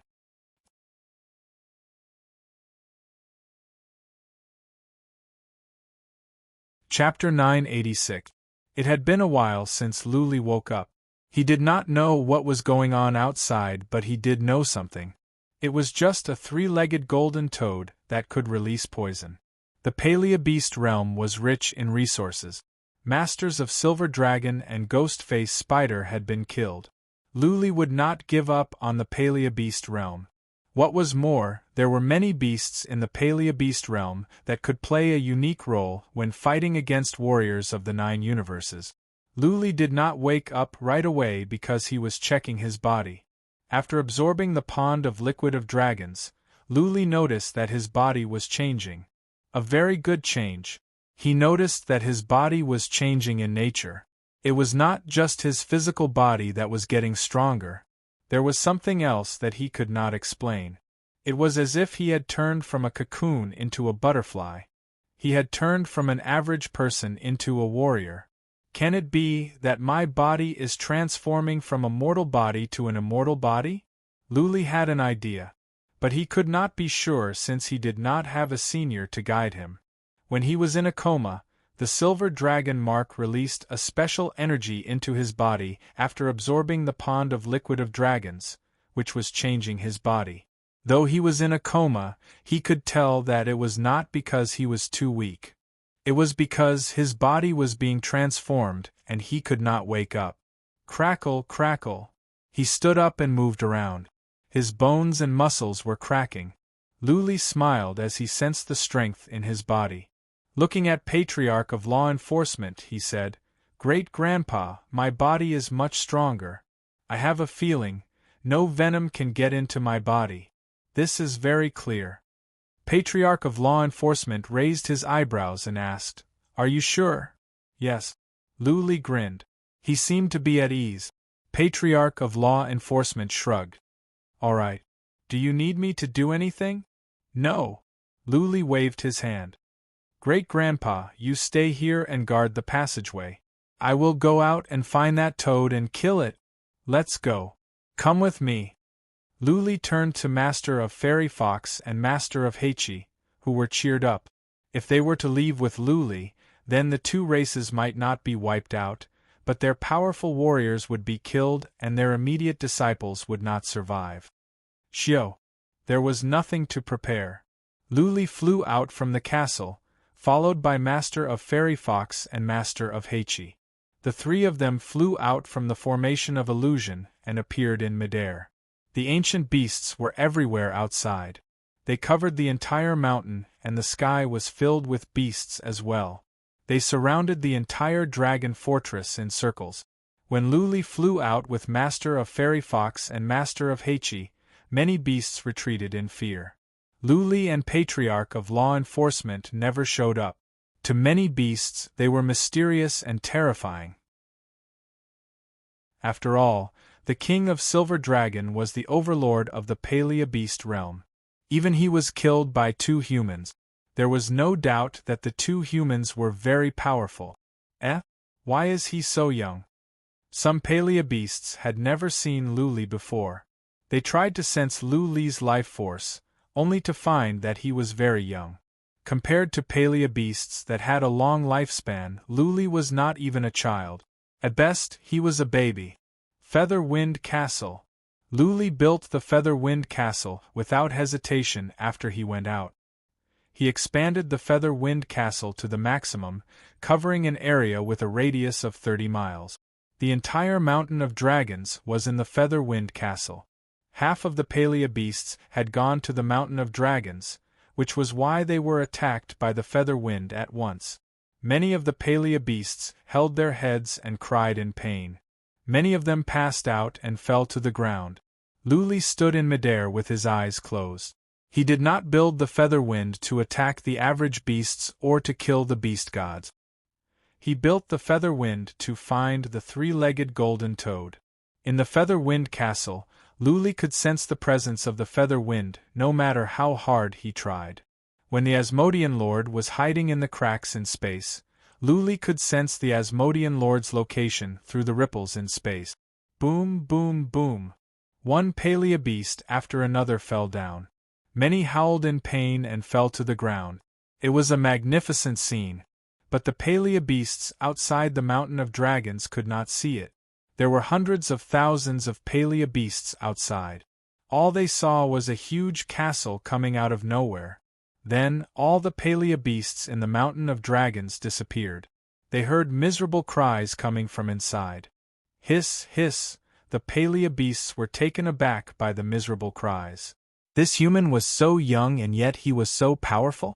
He had defeated hundreds of thousands of Palea Beasts as soon as he came out?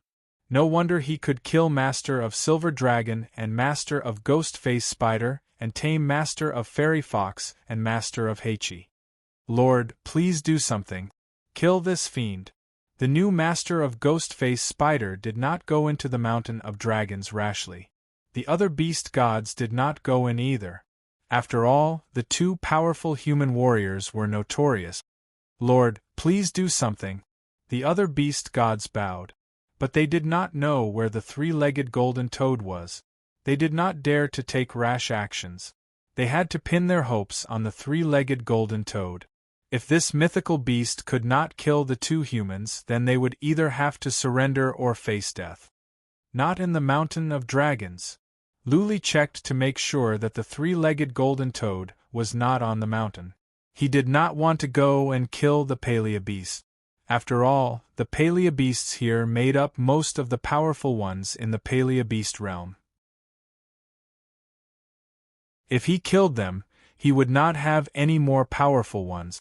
He waited for the time for one incense stick to burn. When most of the Palea beasts passed out, Luli released his feather wind weapons to injure the remaining Palea beasts and smash them down. Buzzing! He put away the feather wind castle and slowly flew to the outside. Feather wind was quietly hovering around him. He glanced around and said coldly in the ancient language, "Three-legged toad, come out and face your death." What? The Palea beasts were in an uproar. Many of them were enraged. The three-legged golden toad was a golden toad, not a toad. There was a fundamental difference between the two. Luli's words were vicious. "Human bastard!" A furious voice came from down below. The three-legged golden toad could not stand it any longer. He said angrily, "I had given you a chance to leave the Palea beast realm. Since you did not cherish the chance, then stay in the Palea beast realm forever." Luli looked down and released the Feather Wind Castle to cover up a small mountain. But when he used Feather Wind to check, there was nothing there. Buzzing! The space to the upper left of Luli began to tremble. Then, the space was torn apart. The Feather Wind Castle over there exploded. A huge golden toad snuck out from the void. Its belly bulged as it took in a deep breath. A black hole appeared in the space in front of it. It was as if everything in the space was sucked in by the toad. What a horrifying suction force appeared! Luli, Master of Fairy Fox and Master of Heichi, were all enveloped by the suction force. Involuntarily, they were pulled toward the mouth of the three-legged golden toad. Master of Heichi and Master of Fairy Fox were taken aback. They changed back to their original forms to fight against the suction force. Master of Heichi tried to breathe out cyan airstream to cover up the three-legged golden toad. Go to hell!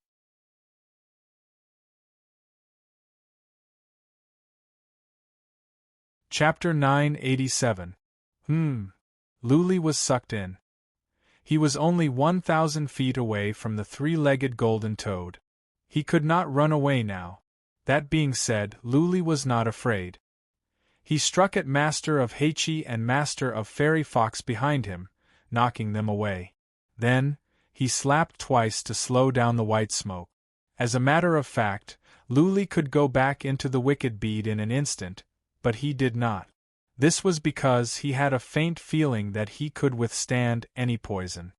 His physical body was extremely terrifying right now, and this poison mist had no way of entering his body. Swish, swish, the white smoke swept across and soon enveloped Luli. Inside the formation of illusion, Patriarch of Law Enforcement and Kumang were on tenterhooks. Master of Fairy Fox and Master of Heichi were nervous as well. The three-legged golden toad's poison was the most powerful. Just now, the two beast gods were corroded into bones in an instant. Ha ha ha! From within the toxic smoke came a hearty laugh. Luli said, "Three-legged toad, your poison is not good enough. Come on, spit some more." Many beasts were speechless. Others avoided the poison as if they were snakes or scorpions. But Luli asked the three-legged golden toad to spit some more. Was the poison a tonic? What? The three-legged golden toad was taken aback. He blinked in disbelief. The three-legged golden toad was confident of his poison. Even if Master of Silver Dragon's defense was covered by the poison, the latter would be corroded into bones if he did not run away. How come Luli's defense was so strong? The three-legged golden toad only hesitated for the time for one breath. Then, its huge stomach sucked in. The space in front of it began to tremble. All the toxic smoke was sucked in. Luli was sucked into the mouth along with the toxic smoke. The three-legged golden toad had used his unique skill. He wanted to suck Luli into his stomach and poison him with the most potent poison. Luli was confident of his physical strength. That being said, He was not happy to be sucked into a Xian beast's stomach. He took out the wicked bead and entered. Whoosh! Seeing that the wicked bead could not be sucked in, the three-legged golden toad opened its mouth and swallowed the wicked bead. Idiot! Luli was overjoyed. He enlarged the wicked bead and pressed against the golden toad's throat. Although the three-legged golden toad had grown to 1,000 feet in size, its mouth was only a few hundred feet wide. Phew, the three-legged golden toad reacted fast enough. Before the wicked bead expanded completely, the three-legged golden toad's mouth would have burst. I'm not playing with you anymore. Luli dashed out from the wicked bead. Between his eyebrows came out a ray of red light. Then, the dragon demon came out. The dragon demon was twice its original size. It was now 2,000 feet long. Most importantly, not only had the dragon demon grown larger, but the energy it was emitting was much more horrifying, times more horrifying than before. A master of Fairy Fox and master of Heichi took a look. They were shocked. The Palea beasts nearby were in despair. The dragon demon was horrifying, far more powerful than master of Silver Dragon.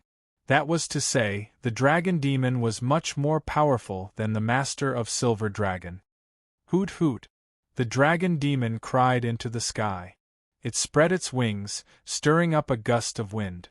The red light on its body flickered, and a red wave of chi swept over.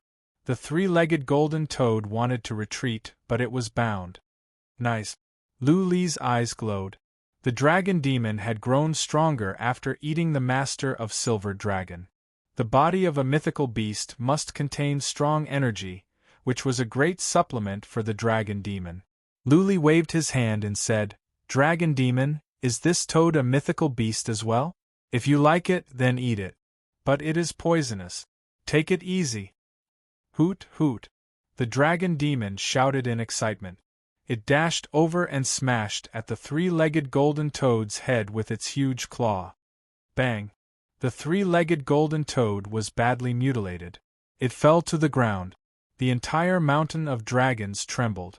Some beasts were crushed to death. Swish, swish, the three-legged golden toad did not die. It was just badly injured. The three-legged golden toad breathed out some white smoke, but the dragon demon paid no heed. The dragon demon dashed over and smashed again. Bang! It was as if a lion had smashed on a frog. This time, the three-legged golden toad was flattened. It was smashed to death. Boom! The mountain of dragons trembled again. Rocks rolled down and the noise lingered on. The Palea beasts around were pale. Their eyes were filled with terror and despair. The three-legged golden toad, their greatest reliance, was smashed to death.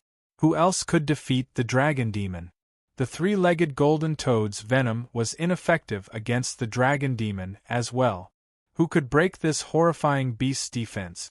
Squeak! The dragon demon gobbled up the body of the three-legged golden toad. The body of a mythical beast contained powerful energy. The mountain of dragons had benefited the dragon demon. Naturally, the dragon demon would not let this one go. Crack, crack, crack. The dragon demon swallowed the three-legged golden toad. Many beasts' teeth were chattering. They knew that if they did not make a decision, soon, they would all become the dragon demon's food. "I surrender!"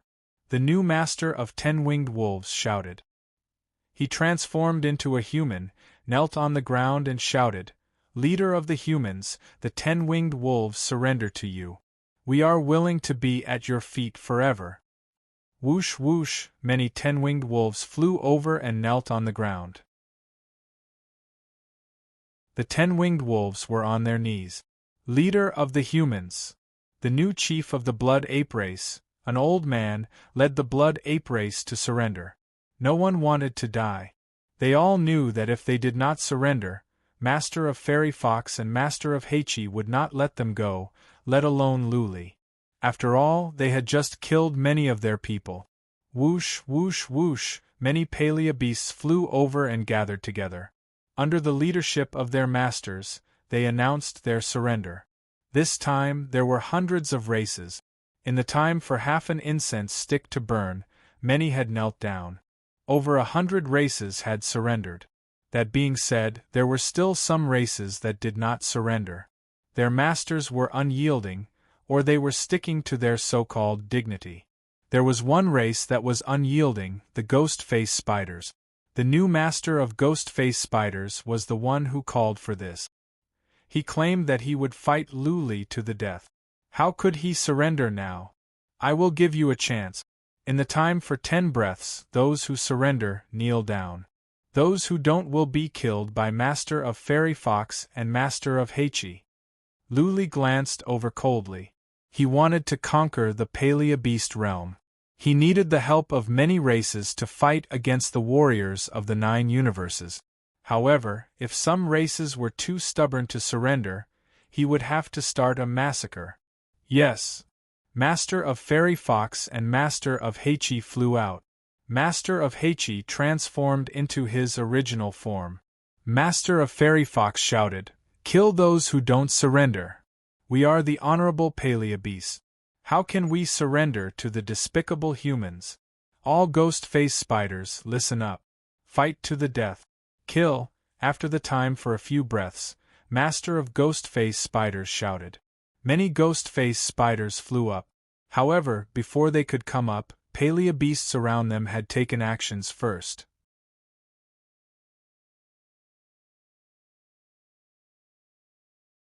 Chapter 988.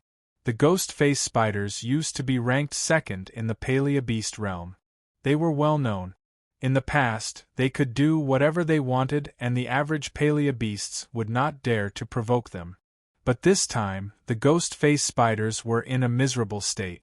As soon as the major species took action, the other species followed suit. Over 10,000 of the ghost-face spiders came, but in the time for a dozen breaths, half of them were killed. Swish, swish, the master of Heichi flew over and breathed out a cyan airflow, trapping the newly ascended master of Ghost-face Spider in it. The ghost spiders had lost their leader and could only fight on their own against the attacks from all directions. Whoosh, in the distance, some species that were unwilling to surrender began to flee. Luli winked at Master of Fairy Fox, who mobilized the other species to go after them. Luli didn't have to worry about what would happen next. Over half of the species had surrendered. Luli told them to listen to Master of Fairy Fox. It was only a matter of time before the Palea Beast realm was pacified. Luli gave some orders to Master of Fairy Fox and Master of Heichi. Then, he put away the dragon demon and went back to the palace. Patriarch of Law Enforcement and Kumang were overjoyed. Patriarch of Law Enforcement asked, "Luli, what happened to you? How come your defense is so strong?" "I don't know the details." Luli answered with a frown. "I think my body has changed after absorbing the pond of liquid of dragons. Now, I feel that with the dragon armor and my physical defense, the average warriors at the middle stage of the semi-god realm will not be able to kill me." Hiss, hiss, Patriarch of Law Enforcement and Kumang gasped. Luli was so young and yet, he was stronger than Patriarch of Law Enforcement, who was over 200 years old. Patriarch of Law Enforcement was known for his strong defense. That is good. Patriarch of Law Enforcement did not ask more questions. He looked at Luli with admiration. Kumang was filled with admiration. Kumang was older than Luli by 7 or 8 years. "Great-grandpa, you stay here. I need to cultivate and check my body," Luli said and went to a room in the palace. He felt something had changed in his body, but he did not know what was wrong. He wanted to take a closer look. Outside, Master of Fairy Fox and Master of Heichi began to incorporate the Palea beasts. They would kill anyone that dared to disobey. Just now, many of their clansmen had died in battle. The two of them were furious. Anyone who dared to go against them would definitely be massacred. Luli ordered them to unify the Palea beast realm, while sparing the lives of the beasts. This order was very vague, but the two of them were secretly delighted when they received it. Just because they didn't want to kill beasts didn't mean they couldn't. Even if their enemies were obedient and immediately surrendered, they could find some excuses to make them disobedient and then take the opportunity to suppress them. For example, the three-eyed Blood Ape race. The Blood Ape clan had always been at odds with the Heavenly Fox clan because the Blood Ape clan used to be ranked second. Later on, the Heavenly Fox clan suppressed them and stole their ranking. Therefore, the Blood Ape tribe had always been unconvinced and often went against the Sky Fox tribe. During the attack just now, the Blood Ape tribe and the Ghost Spider tribe were also the fiercest. Many people of the Sky Fox tribe died in the hands of the Blood Ape tribe. Master of Fairy Fox became Lu Li's spokesperson. She wanted to reorganize the Palea Beasts. The first thing she did was to divide the Palea Beasts into 10 groups and reorganize the members of different races. The clansmen of the Blood Ape clan were all scattered and assigned to be the vanguard of each army. In other words, the Blood Ape tribe became the vanguard. When the 10 groups attacked the races that were unwilling to surrender, the Blood Ape tribe would be at the forefront. Naturally, the Blood Ape tribe was unwilling. Why would they be at the forefront? Why would the other races take advantage of the situation? There were some reclusive races in the Palea Beast realm that would never surrender. Among those races, there were 3 or 4 more powerful ones. After this battle, the Blood Ape tribe would suffer a great loss. Since the Blood Ape tribe was unwilling, Master of Fairy Fox resorted to the crudest way to make them obey. She used the enchantment and killed their new leader. She also killed the 2 remaining beast gods of the Blood Ape tribe. Using public power to avenge personal grudges, the Blood Ape tribe was enraged. They almost rebelled. But in the end, they did not lose their minds. If they rebelled now, the Blood Ape tribe would face extinction. The other races learned their lesson. A wise man knows better than to fight when the odds are against him. Now that Master of Fairy Fox and Master of Heichi were in charge, no matter how the 2 races mistreated the Blood Ape tribe, the Blood Ape tribe had to put up with it so that Master of Fairy Fox and Master of Heichi would not have the chance to lash out. Under the suppression of iron and blood, the integration went smoothly. The races were scattered and kept an eye on each other. At the same time, Fairy Fox and Master of Heichi sent powerful warriors to command the armies. In this way, nothing could go wrong. The 10 armies marched to all directions and began to sweep across the Palea Beast realm. Any race that dared to resist would be turned into ashes. Lu Li did not care about such trivial matters. Master of Fairy Fox and Master of Heichi were his spiritual beasts. They might play some tricks, but they would not disobey his orders. It was only a matter of time before the Palea Beast realm was conquered. He had been observing his own body, scanning and sensing it bit by bit. He wanted to see what was different, what had changed, and why had he become so strong. After half a day, Lu Li finally noticed something. His body did have some slight changes, or some parts of his body had changed. Acupoints. There were 720 acupoints in the human body, but only 108 were critical. These 108 acupuncture points were very obvious and relatively large. The rest of the acupuncture points were very hidden and very small. But now, Lu Li noticed that of the 720 acupoints, 145 had become obvious. What was more, the 145 acupoints had become larger. There seemed to be some strange energy flowing in them. Lu Li was not sure what was going on. Lu Li was familiar with that energy. It was the energy released by the silver dragon mark after it absorbed the liquid of dragons. After several confirmations, Lu Li even used psychic power to check Kumang's body. This time, he was sure that the problem was with the acupoints. After the silver dragon mark absorbed the liquid of dragons, it released some mysterious energy that increased 145 acupoints.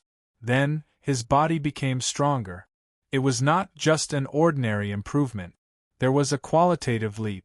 Not even the venom of the 3-legged golden toad could enter his body. Is this a special way of body refinement? Luli felt excited after he made the deduction. He had only increased 145 acupoints and his physical body was already so strong. If he could increase all 720 acupoints in his body, how powerful would his physical body be? 145 acupoints. Now, my comprehensive defense is comparable to the middle stage of the semi-god realm. If I can increase 145 more, will I be invincible among the semi-god realm warriors? Will they be able to kill me if they are not immortals? Luli's eyes glowed. He felt sorry that there was not enough liquid of dragons in the pond of dragons. If there were several times more, maybe when the warriors of the 9 universes came, he could stand still and let them kill him.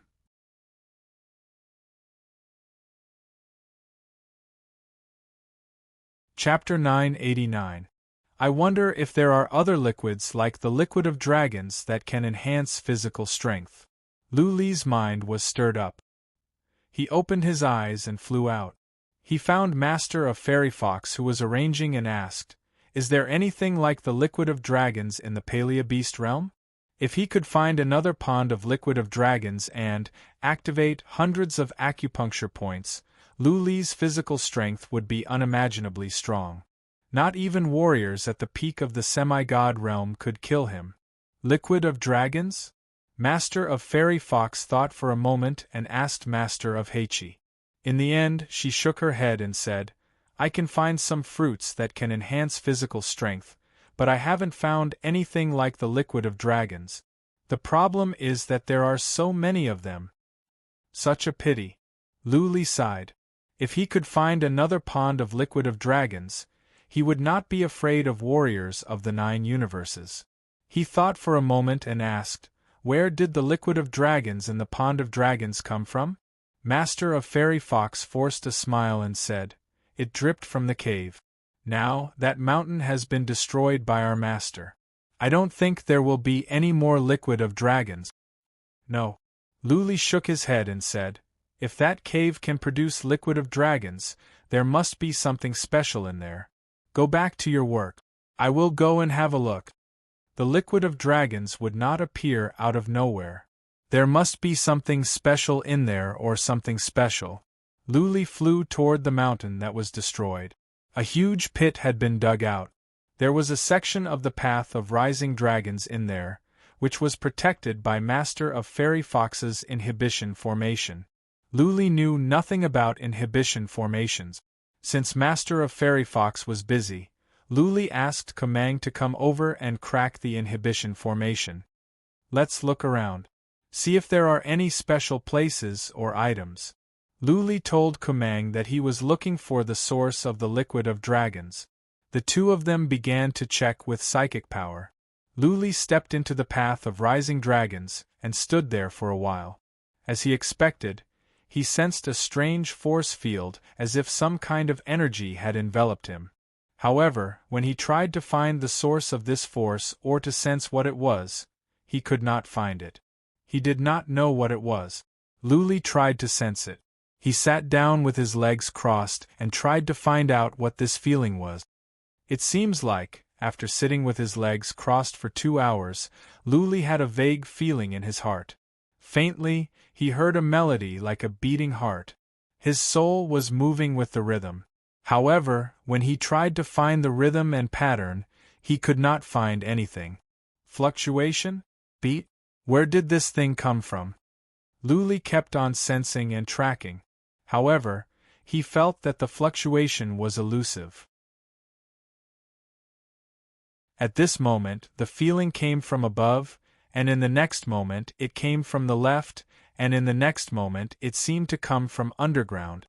What kind of fluctuation is this? There were no living creatures nearby, let alone giant beasts. The only explanation was that space was fluctuating, the mountain was fluctuating, or the ground was fluctuating. Give it a try. After a moment, Luli opened his eyes. He took out his bead of life, let it float in midair, and continued his closed-door cultivation. The feeling is gone. It's the fluctuation of the earth. Luli suddenly opened his eyes. As soon as he left the ground, that feeling disappeared. There was only one explanation. That vibration came from the ground. It was the pulse of the earth. Dig! Lu Li's eyes glowed. He walked out of the path of rising dragons, took out a quasi-relic dagger, and started to dig. At the same time, he told Kumang to build a formation to protect the path of rising dragons and prevent it from collapsing. The mud and stones here were not particularly hard. Quasi-relic could cut through iron as if it were mud. The mud and stones were ground into dust. Lu Li started to dig deeper. There was something underground. This was Lu Li's feeling. Both the path of rising dragons and the liquid of dragons could be produced by some mysterious object underground. 2 miles, nothing. 2 miles, still nothing. 3 miles, still nothing. Lu Li stopped to check, but he didn't feel the pulse of the earth. Along the way, Lu Li didn't find a drop of liquid of dragons, or something similar. Lu Li was disappointed. 3 miles was already very deep. He stopped for a moment and kept on digging. When he reached 100 miles, he still found nothing. Did I sense it wrong? Lu Li frowned. Even if the liquid of dragons could be produced down there, it could not reach up to 100 miles. Lu Li had found nothing along the way. If the liquid of dragons was coming from underground, there would be some traces. Never mind. I will dig for 100 miles. If there is nothing there, then forget it. Lu Li made up his mind. He kept on digging. Along the way, he was getting more and more disappointed. He found nothing. There was nothing but mud and stones. 200 miles. Lu Li gave up. He was so deep down. If there was anything, he would have found it. It seemed that the path of rising dragons was formed by chance. That was not the pulse of the earth, but some strange rhythm in the path of rising dragons. Buzzing, right at that moment, the tattoo of the dragon demon between Lu Li's eyebrows glowed. Lu Li received a strange message. It was an emotion, fear. What is going on? A glint of coldness rose in Lu Li's eyes. The dragon demon was hiding between his eyebrows. How come it was scared? What did it find? What was it that scared it? Lu Li felt goosebumps all over his body. The dragon demon was so powerful. How could it be scared? Was there something evil and horrifying around here? Leave here, leave here. The dragon demon kept on telling Lu Li, urging him to leave at once. Lu Li was tense, but he did not run away. He was nervous, excited and curious at the same time. Buzzing, his divine sense spread out in all directions, carefully inspecting the surroundings. He constantly expanded his divine sense to the limit, but still found nothing. Keep going. A moment later, a glint of determination rose in Lu Li's eyes. He made up his mind and kept on digging. At the same time, he activated his dragon armor and was ready to leave at any time. Buzzing. The red mark between his eyebrows was glowing. The dragon demon kept on telling Lu Li to leave, but Lu Li kept on digging. 1,000 feet, 1,000 feet, 2,000 feet. What? All of a sudden, Lu Li stopped. He began to tremble. His hair stood on end. He was frightened as if he had seen a ghost in broad daylight. That was right. Lu Li felt like he had seen a ghost in broad daylight. He vaguely sensed a small underground palace with his psychic power down there. That palace was completely enclosed. It was 2,000 feet long and dozens of feet wide. There was no treasure inside, only a headless body. Bang, bang, bang.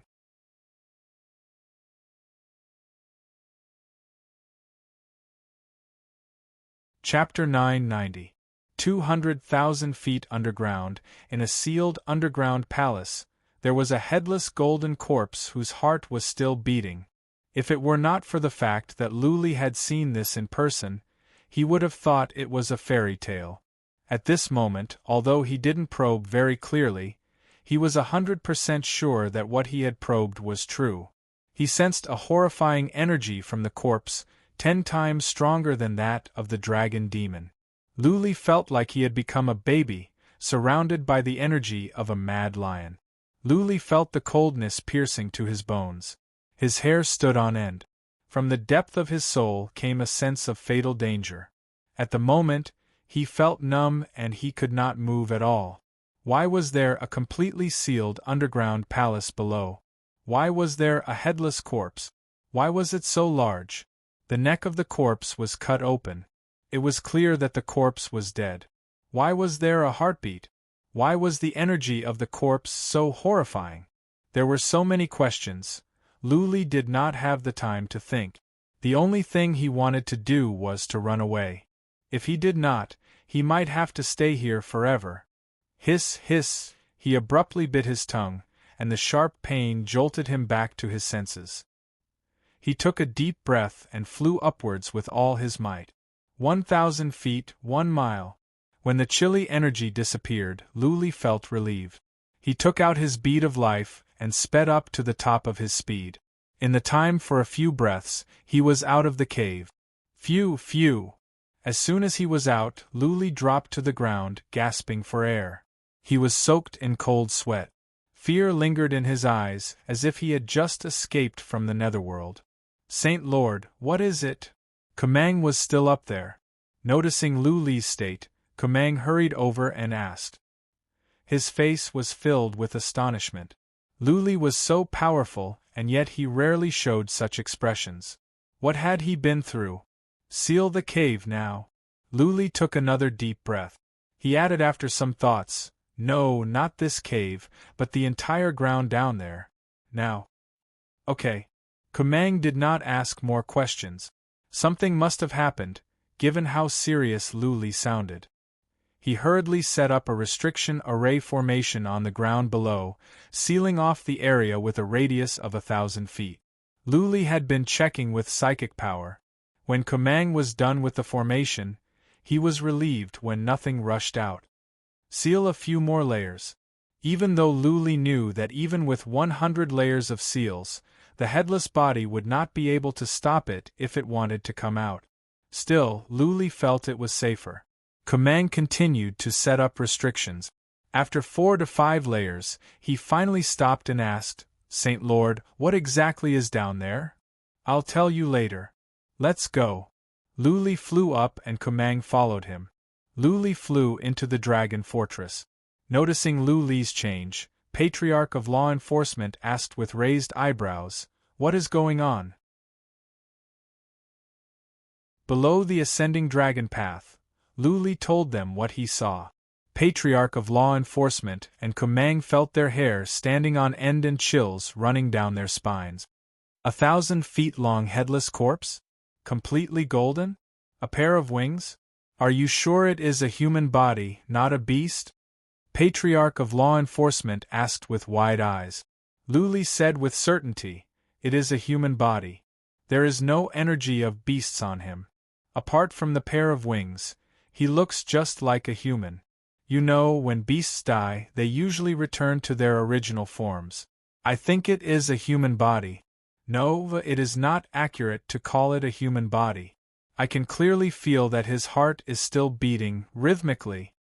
Rhythmically? At this point, Luli suddenly remembered something. In the ascending dragon path, he sensed a strange fluctuation that was rhythmically as well. That fluctuation came from underground. Could it be that the pulse of the earth in the ascending dragon path came from that headless body? It was highly possible. Luli was even more certain that the heartbeat of the headless body had resonated with the ascending dragon path. The heartbeat contained a special pattern, which was why it was easy to learn profound meanings in the ascending dragon path.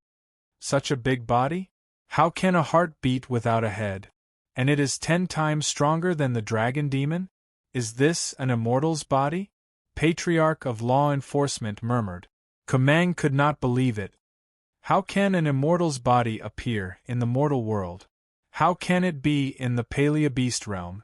Master of Fairy Fox, come in. Luli could not figure out the answer himself. He shouted and Master of Fairy Fox came in. Luli asked, do you Paleobeasts have a kind of beast that is golden in color, 1,000 feet tall, has a pair of wings on its back, and is 10 times stronger than the dragon demon? How is that possible? Master of Fairy Fox shook her head.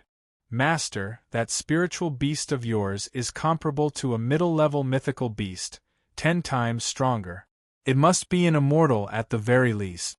In the heyday of the Palea beasts there were beasts that became immortals, but that was in ancient times, 2 million years ago. Also, I have never heard of a beast of this size. I found a body at the ascending dragon path. Master of Fairy Fox was Lu Li's spiritual beast. It was okay for her to know. Therefore, Lu Li told Master of Fairy Fox what he found. He wanted her to analyze carefully and draw some conclusions based on the situation in the Palea beast realm. A headless body. Master of Fairy Fox was frightened. Her beautiful eyes were filled with horror, and her face was slightly pale. Thinking that there was such a terrifying existence not far from them, she felt a little uneasy. This is definitely not a Palea beast. Master of Fairy Fox said with certainty after some thought, we beasts will transform back to our original forms after we die. Saint Lord, you said that his head was cut off. Then, he must be dead. Therefore, it is unlikely that he is a beast. The Palea beast realm has never seen a beast with this kind of appearance. Also, the most powerful one in the Palea beast realm is the 14th Master of Silver Dragon. He is only at the later stage of mythical beast. He is much weaker than that headless body. This must be an immortal's body. Yes. Patriarch of Law Enforcement and Kumang nodded in agreement. The energy of this headless body was 10 times stronger than that of the dragon demon. When he was alive, he must have been 100 times stronger than the dragon demon. There was no doubt that he was an immortal. But the question was, how could this headless body appear in the Palea beast realm? His heart was still beating. Was he dead or not? How could they deal with this headless body? Right.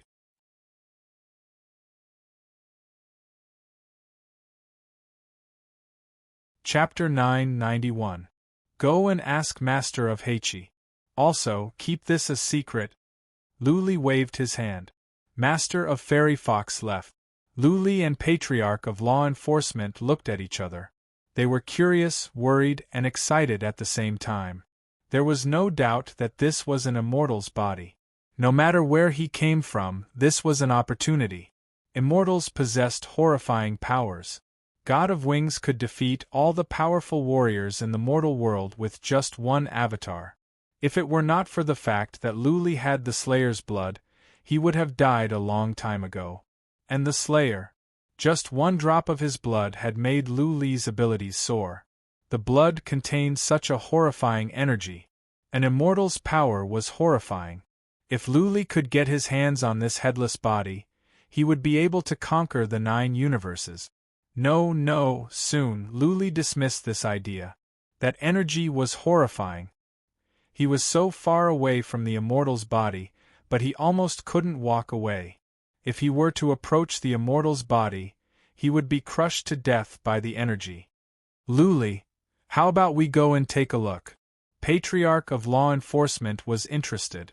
He wanted to take a look in person to see if the body was as strong as Lu Li said. Seeing the longing in Patriarch of Law Enforcement's eyes, Lu Li said, Great-Grandpa, I think it will be okay. But do not do anything out of the ordinary. If something goes wrong, we will all die. I know. Patriarch of Law Enforcement nodded. Lu Li and Kumang flew toward the path of rising dragons. Kumang deactivated the inhibition formation and stood on the side. He wanted to go down as well. However, his realm was too low. What if he was crushed to death by the energy of the headless body?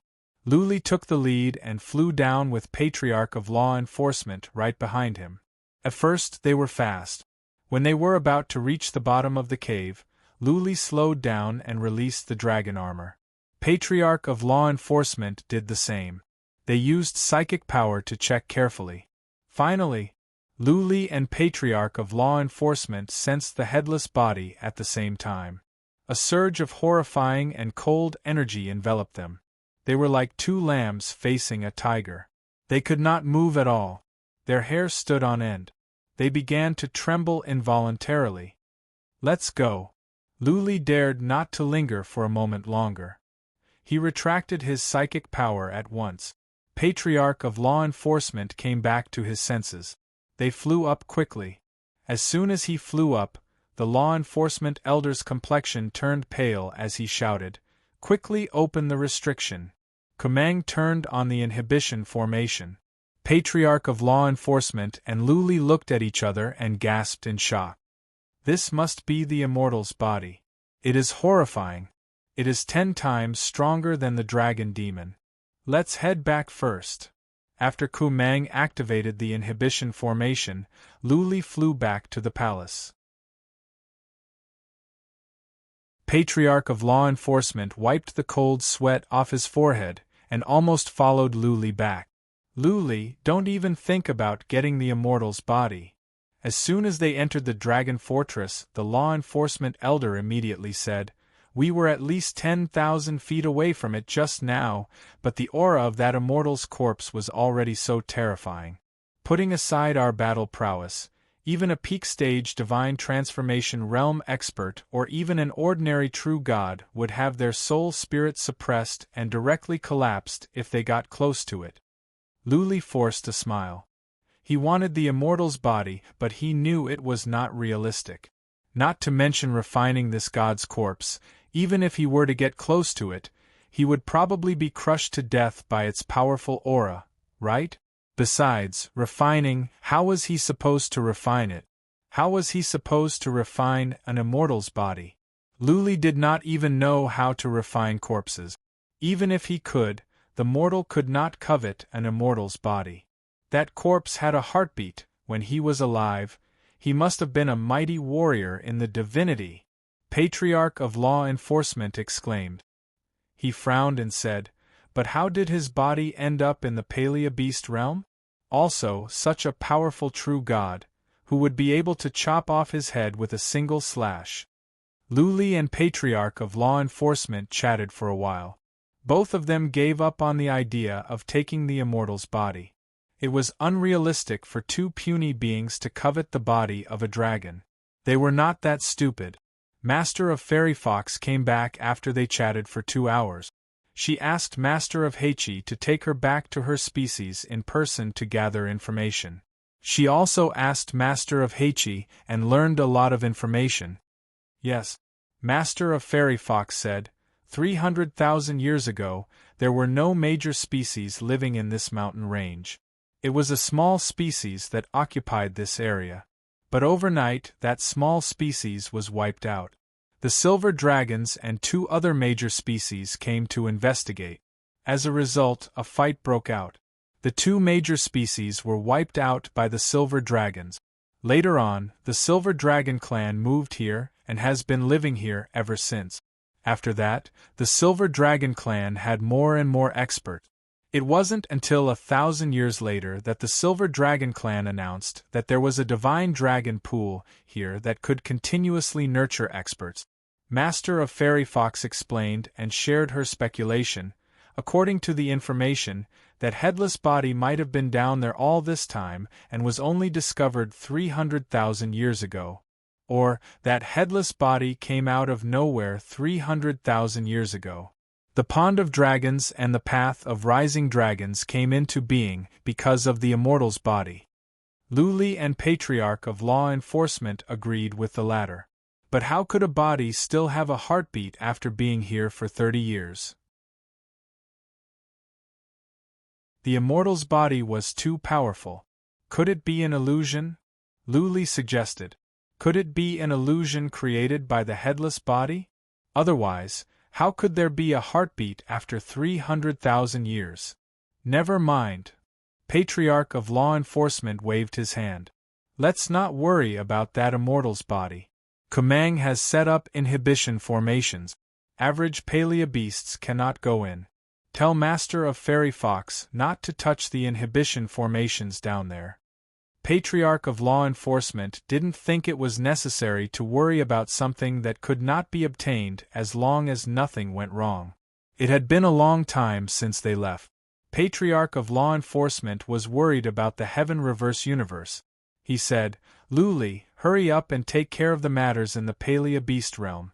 Let's go back to the Heaven Reverse universe." "Sure." Luli shook his head and put the matter of the headless body aside. He asked Master of Fairy Fox to search for mystical materials and other treasures and to sort out the information of all the Palea beasts. "Right." Luli remembered something and asked, "The blood apes have a passageway under the sea. We came in from there. Is that passageway destroyed?" Master of Fairy Fox knew about this. She nodded. "Yes. That passageway was found and Master of Silver Dragon ordered it to be destroyed." "Okay. Off you go." Luli was troubled. He was going to bring a group of Palea beasts back. Now, he had to go through the purgatory of primordial chaos. There were many beasts of primordial chaos there. It would be troublesome and time-consuming. Of course, Luli and Patriarch of Law Enforcement were strong enough that they were not afraid of the beasts of primordial chaos. It would just take them more time. 1 month.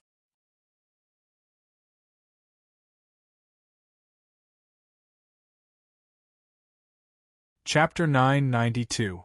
In a month's time, the Palea Beast realm had been pacified. The Heichi and the Heaven mystical birds could fly across the void. It was convenient for them to transport warriors. There were still some species in the Palea Beast realm that were unwilling to surrender. However, under the pressure of the army, they had to either perish or surrender. Luli told Master of Fairy Fox to build an empire. Master of Fairy Fox was appointed as the queen. There were 2 state councilors, the 2 most powerful beast gods of the Heichi and Fairy Fox species. Below them were the 10 generals, which were the beast gods of the Heichi, Fairy Fox, Blood Ape, and Spiritual Chonchi. Usually, the 2 state councilors would be in charge of all matters, and the 10 generals would assist them. Among the 10 generals, half of the beast gods of the Heichi and Fairy Foxes were from the Heichi and Fairy Fox species. With the addition of the 2 state councilors, the 2 races had absolute authority in the Palea Beast realm. In this way, even if Master of Fairy Fox and Master of Heichi were to leave, there would be no trouble. Master of Fairy Fox and Master of Heichi were quite ruthless. Almost half of the powerful beings from the 2 clans who posed a threat to the 2 clans were killed by them. The rest of the powerful beings from the 2 clans could definitely be suppressed. Some of the powerful beings were poisoned by Master of Fairy Fox in order to ensure the status of the 2 clans. All kinds of mystical materials and treasures were collected by Patriarch of Law Enforcement.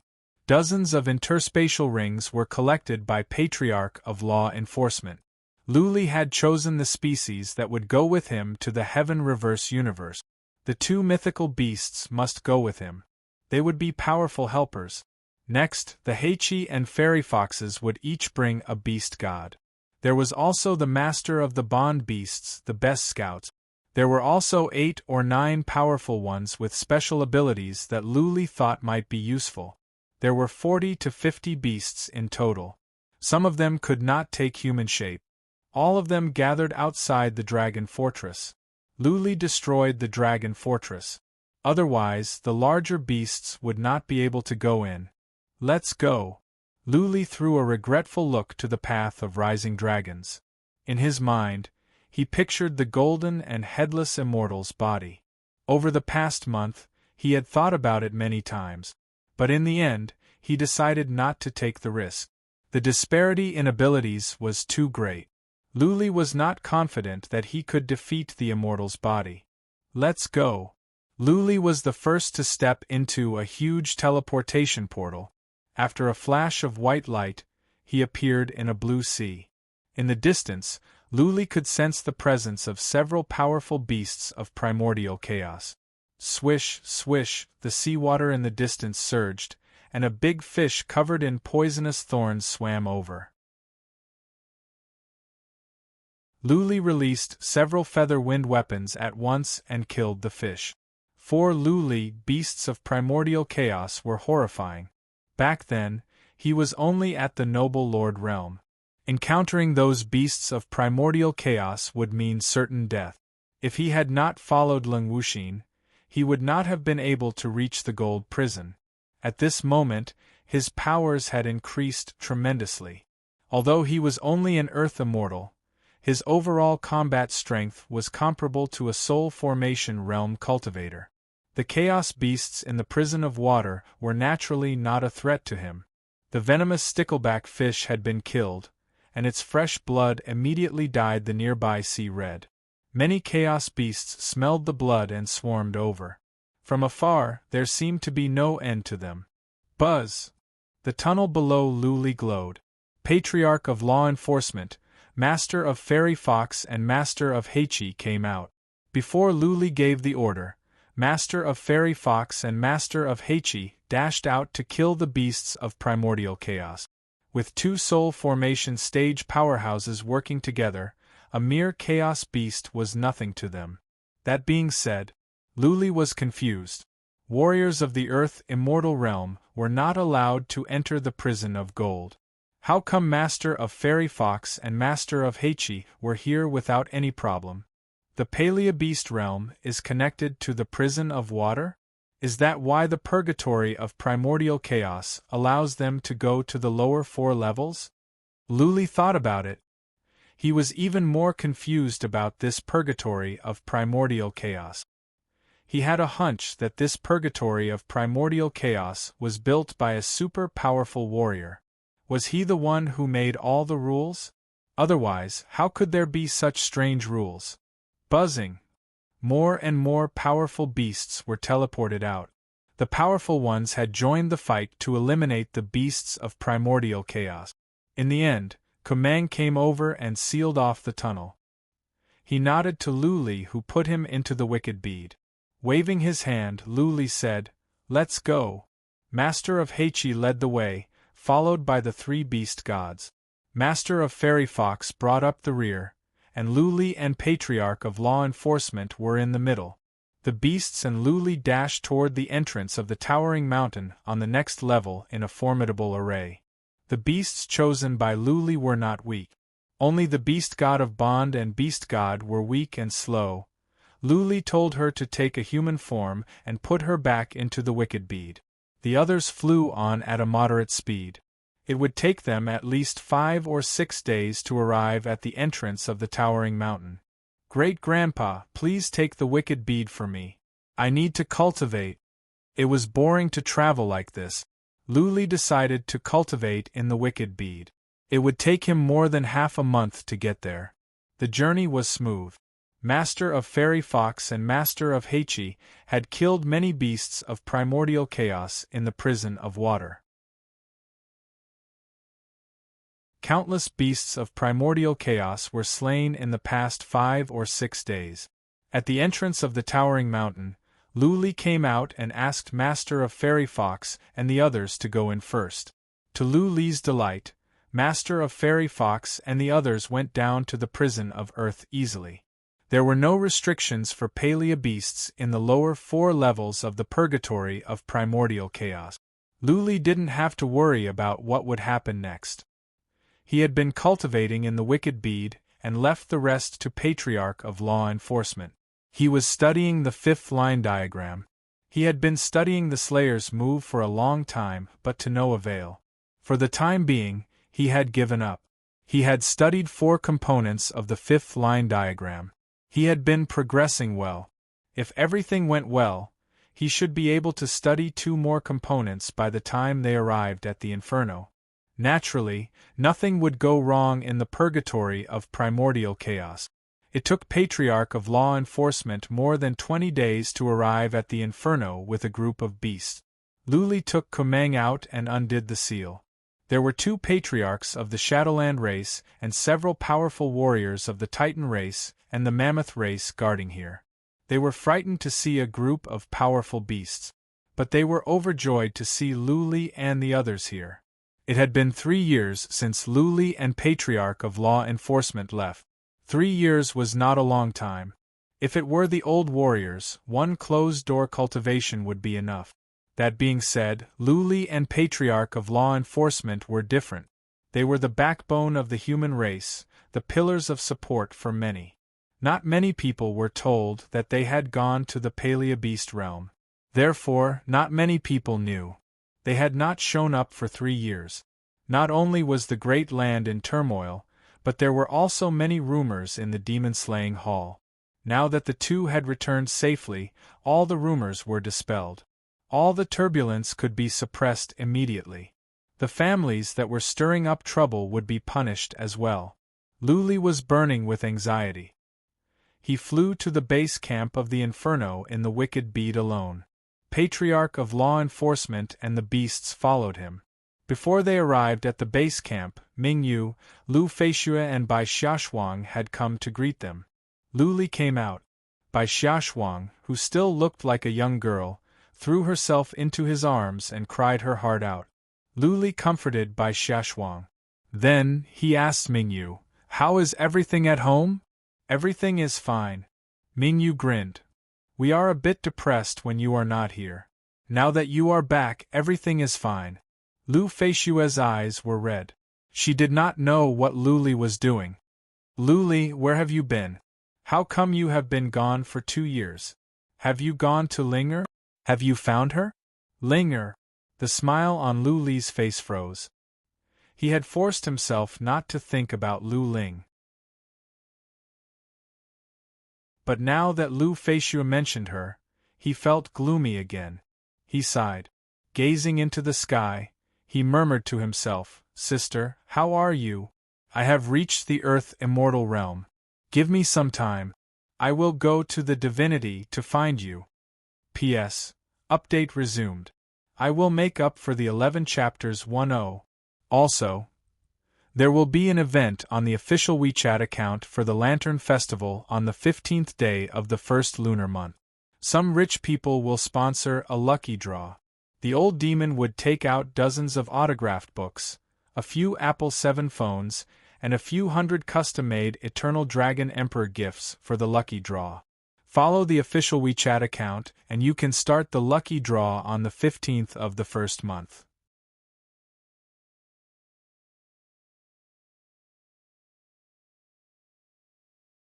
Chapter 993. It had been more than 2 years, but Bai Xiaoshuang's realm didn't change much. She had progressed from the initial stage of the Noble Lord realm to the middle stage. Clearly, she hadn't been cultivating seriously. He asked Bai Qiushue and Jiang Qiling and learned that they had made great progress. Jiang Qiling had reached the middle stage of the Earth Immortal Realm, and Bai Qiushue's cultivation speed was even faster. She had reached the peak of the human sovereign realm. They had been in closed-door cultivation recently. Bai Qiushue should be preparing to break through to the Earth Immortal Realm. Lu Renhuang was not back yet, but his jade talisman of life was fine. What realm was he at? Had he reached the semi-god realm? The feather land of the west and the ocean land of the east had been completely pacified. In the divine Great Land, except for some sneaky actions, nothing serious happened. Almost all the disciples of the Lu, Jiang, Yi, and Kong clans had entered the Inferno, and their cultivation speed was very fast. What surprised Lu Li the most was that Bai Xiaoshuang mentioned that there were 3 people who were making rapid progress. One of them was Yi Luo, who had reached the Earth Immortal Realm. His cultivation speed was impressive. The other one was Prajna. According to Bai Xiaoshuang, this beautiful nun was cultivating even faster than Jiang Qiling. In 2 years, she had reached the human sovereign realm. Middle stage human sovereign realm? Hanya is only 12 or 13 years old, right? Lu Li was speechless. Prajna was of miraculous birth, and she was the apprentice of the old abbot. Naturally, her cultivation speed would not be slow. But to reach the Renhuang Plain at the age of 12 or 13 was too shocking. After all, Lu Renhuang had reached the human sovereign realm at the age of 20. He was regarded as a talent that only appeared once in 100,000 years. Was Prajna a talent that only appeared once in 1,000,000 years? Yes, Little Wisdom of Wisdom just returned to the great Buddhist temple a few days ago and has been talking about you. Prajna is adorable and pretty. Prajna has always liked you. How about you marry her? Bai Xiaoshuang asked, tilting her head and blinking. Lu Li rolled his eyes. He pinched her nose and said, "What are you talking about? There are so many people who like me. Do I have to marry all of them? Furthermore, Hanya is still so young. What are you thinking about every day?" Bai Xiaoshuang stuck out her tongue mischievously and said with a smile, "I'm just testing you. You haven't been fooling around in the past 2 years, have you?" "It's a mess." Lu Li curled his lips and said, "I brought back a pretty girl this time. She's in the back. I'll introduce her to you later." "You dare?" Bai Xiaoshuang raised her eyebrows. She pouted with her hands on her waist. But when she saw the faint smile on Lu Li's face, she could no longer pretend to be serious. She moved closer and said, "Darling, you must be lying to me, right?" Lu Li patted Bai Xiaoshuang's hair and explained, "Yes, there is a beautiful lady. But she is my spiritual beast, master of fairy fox, a palea beast." Bai Xiaoshuang pretended to be relieved and patted her chest. She paused for a while and then continued, "Darling, guess who broke through the fastest? I don't think you can guess." Lu Li was curious. Previously, Bai Xiaoshuang said there were 3 people who could cultivate fast. Yi Luo and Prajna could understand that. But Bai Xiaoshuang said he could not figure out the third one, which intrigued him. Since he couldn't guess it, it must be someone he knew. Moreover, this person's cultivation speed wasn't fast in the past, but in the past 2 years, he had advanced by leaps and bounds. Lu Li thought about it and asked, "Can you give me some hints? Like a man or a woman, how old?" Bai Xiaoshuang tilted her head and said, "Okay, I will give you some hints. It is a beautiful lady in her 20s. A beautiful lady in her 20s? Lu Li remembered several faces. He thought for a while and said, "Is it Yi Yu?" Yi Luo's younger sister, Yi Yu, was not very talented and her cultivation speed was not fast. Lu Li would be surprised to hear that she had advanced by leaps and bounds. "No. Keep guessing," Bai Xiaoshuang said with a grin. "I will give you 2 more chances. If you can't guess it, you must give me a gift." "Sure." Lu Li pinched Bai Xiaoshuang's nose affectionately. He liked Bai Xiaoshuang's vivacious and lively personality. They had been away for over 2 years. He could give her 100 gifts, let alone one. At this moment, they were flying towards their base camp. Since it wasn't too far away, they just flew over like this. Lu Feishu and Ming Yu led the way, leaving Bai Xiaoshuang and Bai Xiaoshuang to talk about their parting. There was still some time before they arrived at the base camp. Lu Li thought about it. After a while, he said a name. "Is it Yi Xiaoxi?" "Who is Yi Xiaoxi?" Bai Xiaoshuang blinked in confusion. Lu Li explained with a forced smile, "I think I am wrong. Yi Xiaoxi is Yi Cha's granddaughter." "Wrong, wrong. This is the last chance. Come on, come on." Bai Xiaoshuang was excited, as if she was about to win against Lu Li. Actually, Lu Li had an answer in his mind.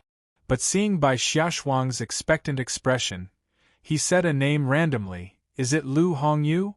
"Ha ha ha." Bai Xiaoshuang laughed and said, "You are wrong. You must give me a gift. The correct answer is Zilian. Zilian has been in closed-door cultivation for years. She came out half a month ago. Her realm has shocked many people. She has reached the Earth Immortal Realm." "What?" This time, it was Lu Li's turn to be shocked. He had guessed that the person was Zilian, but he did not expect that she had reached the Earth Immortal Realm. Earth Immortal Realm. She was not at the Noble Lord Realm or the Human Sovereign Realm. Zilian came from the Z family of the Northern Desert.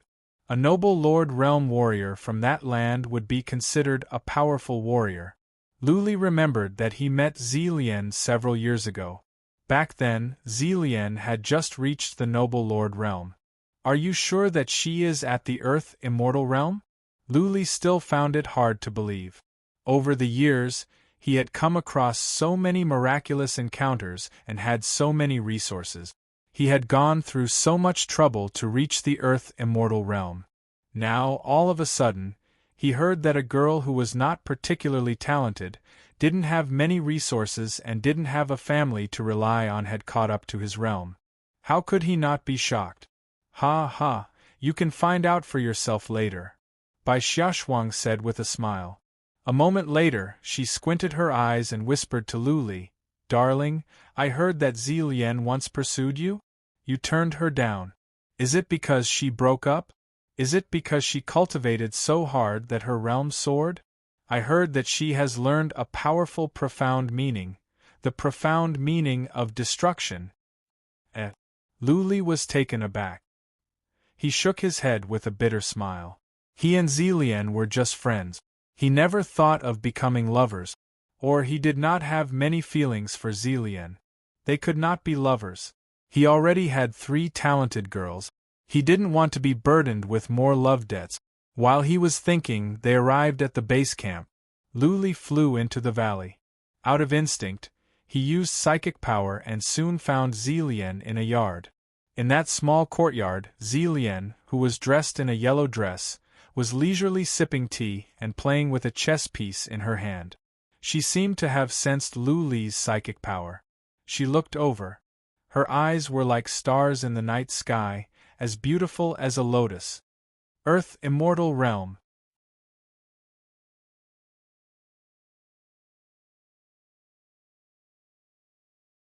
Chapter 994. Zilian did not come out to greet Lu Li. She didn't even stand up. She only nodded to Lu Li when she looked at him. Then, she continued to drink tea and play with the chess pieces. Maybe it was because of the improvement in her realm, but her temperament had changed. Lu Li took a few glances and then looked away. Just as he told Bai Xiaoshuang. There were so many girls in love with him, at the Great Land. Was he going to marry all of them? He was not a stud horse. Another thing was that he had made up his mind to ascend to the divinity to find Lu Ling. With the line diagram, he had a chance to ascend to the divinity. On the other hand, the possibility of Jiang Qiling, Bai Qiushue, and Bai Xiaoshuang becoming immortals was much lower than his. Therefore, he might have to ascend to the divinity alone. If he could not become a mighty warrior in the divinity, it would be difficult for him to go back to the Heaven Reverse universe. By then, he would be separated from his 3 wives forever. He might not even know what was wrong with his body. He would not be able to give them a child. Every time he thought about this, he would feel guilty for a long time. The 3 women were like 3 debts of love. The more he had to bear, the more guilty he would feel. Therefore, he had closed his heart a long time ago. He no longer dared to flirt with girls. He even avoided meeting young ladies from different families. Back at the base camp, Lu Li chatted with Yi Luo, Lu Lin, and Bai Gu. They agreed to meet up in the evening. Then, Lu Li went to his manor with Bai Xiaoshuang. Jiang Qiling and Bai Qiushue were still cultivating. Their rooms were sealed. Lu Li was afraid that they were at a critical juncture in their cultivation, so he did not disturb them. Bai Xiaoshuang danced around the room like a butterfly. She would pour water for Lu Li and bring him fruits. She was as happy as a child. "Darling, I need to take a shower." Absence makes the heart grow fonder, not to mention that it had been 2 years. Bai Xiaoshuang activated the inhibition formation in the castle shyly.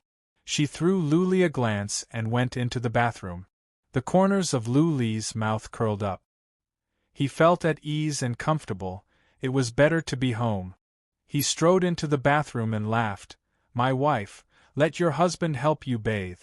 Bai Xiaoshuang had just taken off her belt, revealing her fair skin. Seeing Lu Li coming in, she blushed and said, "Pervert, get out." "Ha ha ha." Looking at his shy wife, Lu Li laughed out loud and gently helped her undress. The 2 of them entered the bath together. It was steaming hot, and the 2 of them were like 2 big fish rolling in the bath. After a while, Bai Xiaoshuang could no longer move on the bed. She lay on Lu Li's body and talked about what happened in the past 2 years. Lu Li didn't move either. But he was thinking about how to fight against the warriors of the 9 universes. Nearly 3 years had passed, and the cultivators of the 9 realms were about to descend. Transfer. First, Lu Li made sure of one thing. He must relocate a large number of humans, all those related to him, to the prison of wood. The purgatory of primordial chaos had its own rules. Warriors of the 9 universes could not come down from the prison of gold. Theoretically speaking, warriors of the 9 universes could go to the inferno from the deserted world, but not from the inferno to the prison of wood. The inferno and the prison of wood were much larger than the heaven reverse universe. The inferno was too hot for the average people to live in. But the prison of wood was different. Everything in the inferno was full of life, and there were many fruit. It was a good place for people to live. Good. The prison of wood is a good base. Lu Li made up his mind. Only by protecting the rear could he have a better chance to fight against the warriors of the 9 universes. While Lu Li was thinking, he suddenly felt psychic power. Bai Xiaoshuang had fallen into a deep sleep and did not sense anything. Lu Li raised his eyebrows. He was familiar with the psychic power. It was Bai Qiushue's, and it was strong. Bai Qiushue must have made a breakthrough. Squeak, squeak, not long afterward, the door was pushed open. A quiet and beautiful face came into Lu Li's sight. Her eyes were filled with love and longing. Her face that was as beautiful as a full moon had an indescribable charm that caused one's mind to sway and become infatuated. 3rd level of enchantment? Lu Li was delighted. Master of Fairy Fox must have reached the 3rd level. She had a special charm about her. Even without enchantment, she would be able to release a breathtaking charm that could stir men's hearts. Clearly, Bai Qiushue had this kind of charm. Qiushue, come here. Lu Li waved his hand and patted the bed. Bai Qiushue walked over with a blushing face. She kissed him passionately as if she was trying to turn all the longing she had for the past 2 years into a kiss. Bai Qiushue had reached the Earth Immortal Realm. She had always been talented. More importantly, she was diligent in cultivation, unlike Bai Xiaoshuang who liked to fool around. Since she had reached the 3rd level of enchantment, it was not difficult for her to reach the Earth Immortal Realm. Lu Li had the silver dragon mark. He could stand the 3rd level of enchantment, but he could not stand the charm from Bai Qiushue's bones. Besides, no man in the world would be able to stand her passionate love, her charming looks, and her alluring body. Lu Li had just finished a few battles. He picked up his spear and got back on the horse. He fought until dusk. Master of Fairy Fox, Master of Heiqi, and the beasts arrived at the base camp. Lu Li finally stopped. It was a lively scene. 2 small cities had been built outside the base camp. Over 10,000 people were living there. At first, everyone was startled to see so many strange beasts. Later, when they saw Patriarch of Law Enforcement and Kumang, they learned that they were Palea beasts, Lu Li's subordinate. Many humans were stirred up. After all, many beasts were intimidating, especially Master of Fairy Fox. It was especially so for the Fairy Fox King. Many men felt as if their souls were about to be hooked away by her gaze. Mingyu had prepared a banquet to welcome Patriarch of Law Enforcement, Lu Li and Kumang. Anyone with a certain status in the base camp could attend. When Lu Li walked out with Bai Xiaoshuang and Bai Qiushue, Jiang Qiling seemed to have sensed it. She came out as well. She was delighted to see Lu Li back. Lu Li took the 3 of them to a castle in the city. Patriarch of Law Enforcement, Kumang, and Master of Fairy Fox and Master of Heiqi were all here. As for the other beast gods and the average ones, they were not allowed to come in. Patriarch of Law Enforcement arranged for them to stay in a mountain nearby. What? Master of Fairy Fox was about to salute Lu Li. But when she saw Bai Qiushue, she was surprised. She bowed to Lu Li and asked, Master, this young lady with you, has she cultivated enchantment? Baichioshua saw Master of Fairy Fox as soon as she came in. Both of them had cultivated enchantment and both had reached the 3rd level. Naturally, they could sense something. Luli nodded and said, "Yes, this is my wife, Baichioshua. She has also cultivated enchantment and has reached the 3rd level. Master of Fairy Fox, please give her some pointers when you have the time. It's far from guidance."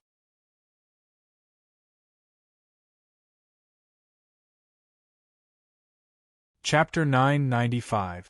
The 5th level? Luli and Baichioshua looked at each other in astonishment. The 3rd level of the enchantment could already confuse warriors of the semi-god realm. There was a 5th level? Who created it? Master of Fairy Fox noticed their confusion. She walked over and built a shield to cut off their voices. Then, she explained, the enchantment was created by a forefather of our race. But there has always been only 3 levels. 2 million years ago, a forefather of our race went to the divinity and discovered the 4th and 5th levels. He passed the last 2 levels back to us with a special skill. It is a pity that the method is too abstruse. None of our race has been able to learn the last 2 levels. Created by an immortal? No wonder. Luli and Baichioshua finally understood. Baichioshua's eyes glowed with excitement. If she could reach the 5th level, then she would be very powerful. By then, she would be of great help to Luli. Master of Fairy Fox, teach the method to Baichioshua and I will have our agreement of 100 years. Luli waved his hand. He returned the favor with Master of Fairy Fox. Master of Fairy Fox was overjoyed. Baichioshua took her to a room next door. Master of Heichi bowed. Everyone in the room looked at Luli with more respect. Luli had been away for 2 years, and he had brought back a group of beasts that could transform. Master of Heichi was not at the semi-god realm, but he was as powerful as one. Master of Fairy Fox was more powerful than Patriarch of Law Enforcement. Both of them called Luli Master, which made others feel that Luli was more enigmatic. Yi Luo, Lu Hongyu, Bai Gu and many other young disciples of the Lu family, Jiang family and Yi family had come. Many of them had made great progress in their realms. That being said, they still had a long way to go before Luli. Zilian came as well. But she sat in a corner quietly. She didn't come up to strike up a conversation with Luli. Luli didn't mind her either. He told others to enjoy the banquet. He and Patriarch of Law Enforcement sat at the head of the table. They began to discuss in a low voice how to settle the beasts and how to make arrangements. An hour later, Patriarch of Law Enforcement left first. Master of Fairy Fox and Baichioshua came in. Master of Fairy Fox became the center of attention. Since she had cultivated the enchantment, there was a charm in her bones. She was Lu Li's woman, so nobody dared to look at her too much. However, Master of Fairy Fox was different. Although she was a beast, she still attracted the attention of countless men like a magnet. A while later, Luli left. He told Master of Fairy Fox and Master of Heichi to do as they pleased. As long as they did not cause any trouble, Luli would not mind. The Fairy Fox King and the Heichi King did not dare to act rashly. Otherwise, if the Fairy Fox King were to release her charm arts, even Yi Luo would not be able to withstand it. After Master of Fairy Fox and Master of Heichi left, the atmosphere of the banquet was relaxed.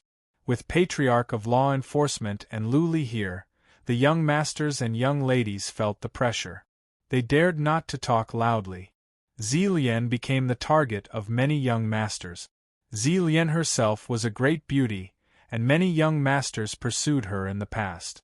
Now that she had broken through to the Earth Immortal stage, even young masters like Yi Luo had a whole new level of respect for her. Luli did not bring the 3 girls back to catch up. He told them to go back first, while he went to talk to Patriarch of Law Enforcement about attacking the Voodoo land of the south and the Barbarian land of the north. That's right. Luli decided to start another war. He wanted to conquer the 2 lands and unify the Heaven Reverse universe. It was not that Luli wanted to be the master of a universe because he was stronger and had more powerful warriors under his command. Unifying the Heaven Reverse universe was to better fight against the warriors of the 9 universes. Nobody knew where the warriors of the 9 universes would come from. They might come to the voodoo land of the south or the barbarian land of the north and hide. They might take control of the 2 universes and use the 2 universes to gather information about the human race and set up some schemes. By then, Luli and the others would be in big trouble. Therefore, Luli decided to conquer the 2 lands and control the entire Heaven Reverse universe. Then, he would use the Bond Beasts to monitor the entire Heaven Reverse universe. When the warriors of the 9 universes came, he would be informed at once and could come up with countermeasures. Luli and Patriarch of Law Enforcement discussed until midnight. They reached an agreement. The next day, they teleported to the demon-slaying hall. Orders were passed down. The entire Great Land was in action. Kumang led the Shadowland race to build a large teleportation formation from the base camp of the Inferno to the towering mountain. Lu Jingyang and Master of Heichi led a group of humans and beasts to wipe out the beasts of primordial chaos in the Prison of Wood. Cities were built in the Prison of Wood, inhibition formations were built, and a large base for humans to live in. Disciples of different families were relocated. Patriarch of Law Enforcement and Master of Fairy Fox were responsible for dealing with the barbarian land of the north, while Luli was responsible for the voodoo land of the south. Luli was not even afraid of the 3-legged golden toad's poison, let alone the voodoo race's poison. Many families and armies were mobilized. The entire Great Land was busy. Materials were transported to the deserted world, and then to the Inferno, and then to the Prison of Wood. Many beasts of primordial chaos were slain in the Prison of Wood. Camps were built. Many craftsmen were mobilized to build cities. This time, Luli planned to build 100 cities in the Prison of Wood. All the humans of the Heaven Reverse universe who were willing to move in, be they disciples of major families or civilians. Once the warriors of the 9 universes came, there would be more than 1 or 2. Luli believed that there might be dozens of semi-god realm warriors, which would be a catastrophe for the Heaven Reverse universe. The lunatics of the Mage Imperial universe, in particular, would not care about civilians. If they were pushed too far, they would kill every last one of them. Armies were mobilized in the demon-slaying battleground. Almost all the powerful warriors of the families were mobilized. After all, they were fighting on 2 fronts, against the barbarian race and the voodoo race at the same time. Though the 2 races did not have many powerful warriors, they were still major races. Of course, Luli and Patriarch of Law Enforcement were not stressed about wiping out the 2 races. After all, Patriarch of Law Enforcement was at the semi-god realm. Luli's abilities were comparable to warriors of the semi-god realm as well. Master of Fairy Fox was at the semi-god realm, and Luli had the horrifying dragon demon. Recently, Kumang was busiest. He had to build large teleportation formations and go to the Prison of Wood to build inhibition formations to protect the camp. He also had to come to the demon-slaying battleground to crack the inhibition formations to the barbarian land of the north and the voodoo land of the south. Fortunately, Luli valued the Shadowland race, and they had been living a comfortable life in recent years. They could use materials freely. The Shadowland race had more powerful warriors in inhibition formations, which could help Kumang a lot. Millions of warriors gathered at the demon-slaying battleground, sharpening their swords. They were waiting for Luli and Patriarch of Law Enforcement's order to invade the 2 lands and wipe out the Heaven Reverse universe. 15 days later, everything was ready. Patriarch of Law Enforcement and Luli inspected the armies in person and ordered them to set off. A war that could change the history of the Heaven Reverse universe had begun. The warriors participating in this war were thrilled, especially those that were going to the voodoo land of the south with Luli. Though the voodoo race's poisons were strong, they had prepared many elixirs. Accompanying them were patriarchs and patriarchs of the Shinong race. More importantly, they were going with Luli.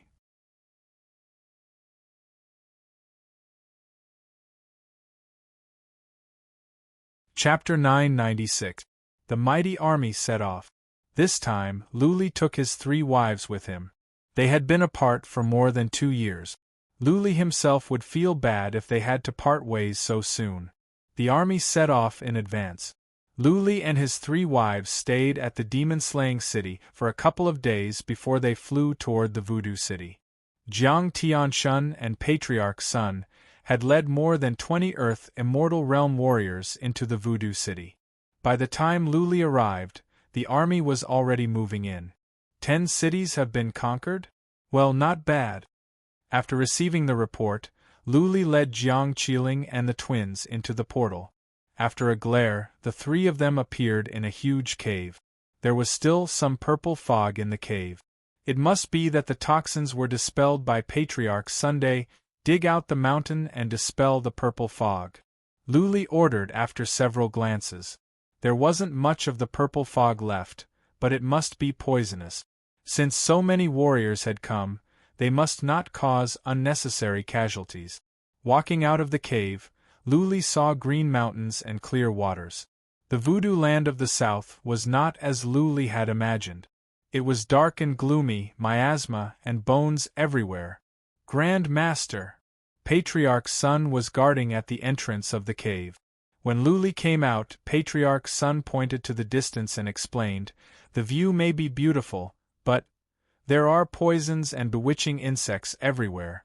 Everyone in the voodoo race knows about bewitching insects, and they have been playing with them since young. Therefore, the voodoo land of the south is full of them. I have ordered all warriors to take detoxification pellet. At the same time, we must not wander around or move about. Wherever we go, we must destroy everything." Good. Better safe than sorry. Luli nodded. He walked to the side and took out the wicked bead. A beautiful lady came out. She was the leader of the bond beasts. Luli had brought her with him to explore the voodoo land of the south. "You," Luli said to the lady, "there is a land here that is full of poisons. Will your sub-bodies be poisoned to death?" "Poisoned to death." You, the bond beast, bowed and explained, "My sub-bodies are actually my tentacles. They will be fine even if they are poisoned. They do not have souls. As long as their bodies are not rotting or strangled, I can sense the situation nearby through them." "All right." Luli nodded with satisfaction and said, "Then release the subsidiary bodies. I want to know every move of the voodoo race in the entire land." "Yes, my lord." The bond beasts were not strong, and they had been relying on powerful warriors to survive. In the past, they were with Master of Silver Dragon. Now that Luli was the overlord of the Palea Beast realm, she would not disobey Luli. Her body shone with white light, and she turned into a huge jellyfish-like creature with countless holes in her body. Translucent bugs the size of flies quickly flew out of those holes. They were very fast, like locusts flying in all directions, quickly disappearing into the distance. "Wow, wow!" Bai Xiaoshuang and the twins were with Luli. Bai Xiaoshuang shouted in surprise at this strange scene. Luli didn't say anything about her yelling. Instead, he patted her head lovingly and said, "Don't disturb her. Let's go over there." Luli walked over with his 3 patriarchs. Luli thought about it and said to Patriarch Sun, "Send a message to Grandpa Jiang. Tell him to stop attacking and to defend the cities that have been attacked. I will make a decision after I have a clear understanding of the situation at the voodoo land of the south." Jiang Tianshuan's cultivation was not going well lately. It was hard for him to make progress in his realm. He had been living in the demon-slaying hall for a long time. As soon as Jiang Tianshun heard that Luli was about to go out, he took over the position of a vanguard leader. After all, what happened this time would be recorded in history. Jiang Tianshun wanted to conquer a region directly. There were no powerful voodoo race warriors nearby. With dozens of Earth Immortal Realm warriors, Jiang Tianshun was determined to kill all the voodoo race warriors. He could not disobey Lu Li's order. He had to retreat, occupy 10 cities, and begin to set up defenses. All the voodoo race warriors in the 10 cities were killed under Jiang Tianshun's order. It was not that he was cruel and merciless. It was just that all the voodoo race warriors knew how to use poison. One average warrior could poison a group of human warriors to death. As for the civilians of the voodoo race, they were all sent out and imprisoned in a place with inhibition formations. This time, 2 patriarchs of the Shadowland race came to set up inhibition formations to imprison the captive. The bond beasts were fast in releasing subsidiary bodies. Hiyu was the leader of this race, and she was the most powerful. In just one day, she had released 8 to 9 million subsidiary bodies, and they had an area with a radius of hundreds of millions of miles under surveillance. The poison of the voodoo race did not have much effect on the subsidiary bodies. Only tens of thousands of the 8 to 9 million subsidiary bodies were poisoned to death. Lu Li was not in a hurry to attack. He told the bond beasts to release more subsidiary bodies to monitor a wider area. Know thyself and thy enemy, and you will never be defeated. 3 days later, Hiyu had released tens of millions of subsidiary bodies. Given Hiyu's abilities, she could have hundreds of millions of subsidiary bodies at will. It was not difficult for her to monitor the entire voodoo land of the South. Many pieces of information were sent back. The voodoo land of the South was in chaos after the human invasion. The voodoo race did not have many Earth Immortal Realm warriors. The voodoo race had always relied on poisons. However, without a high realm, they could not master powerful poisons.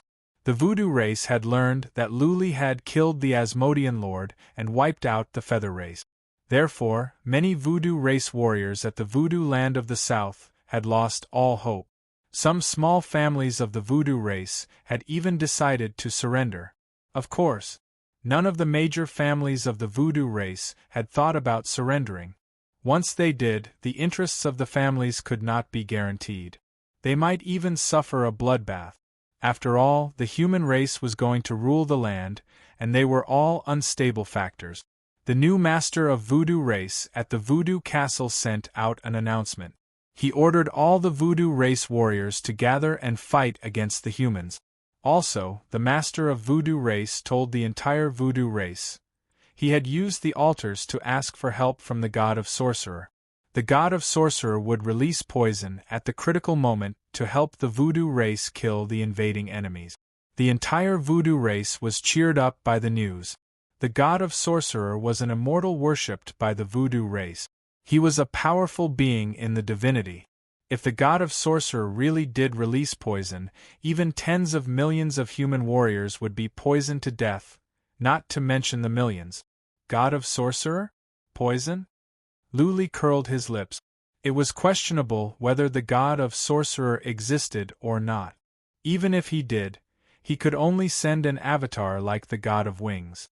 To send poison from the god of sorcerer, to release a skill from the distant divinity, and then send some poison to the heaven reverse universe across a long distance? Not even a mighty warrior in the divinity could do this, let alone an average immortal. Lu Li would not be afraid if it was just an avatar.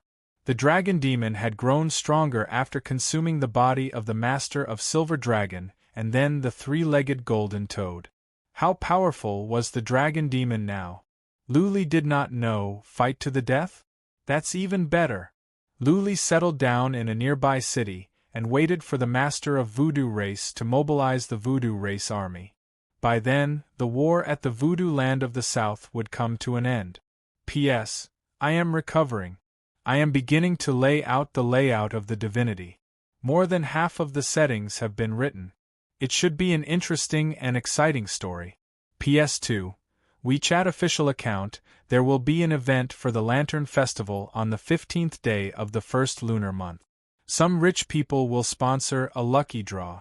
The old monster will take out dozens of signed books. iPhone 7 and many mugs of the Eternal Dragon Emperor for the lucky draw. Follow the WeChat official account and you can have the lucky draw on the 15th day of the first lunar month.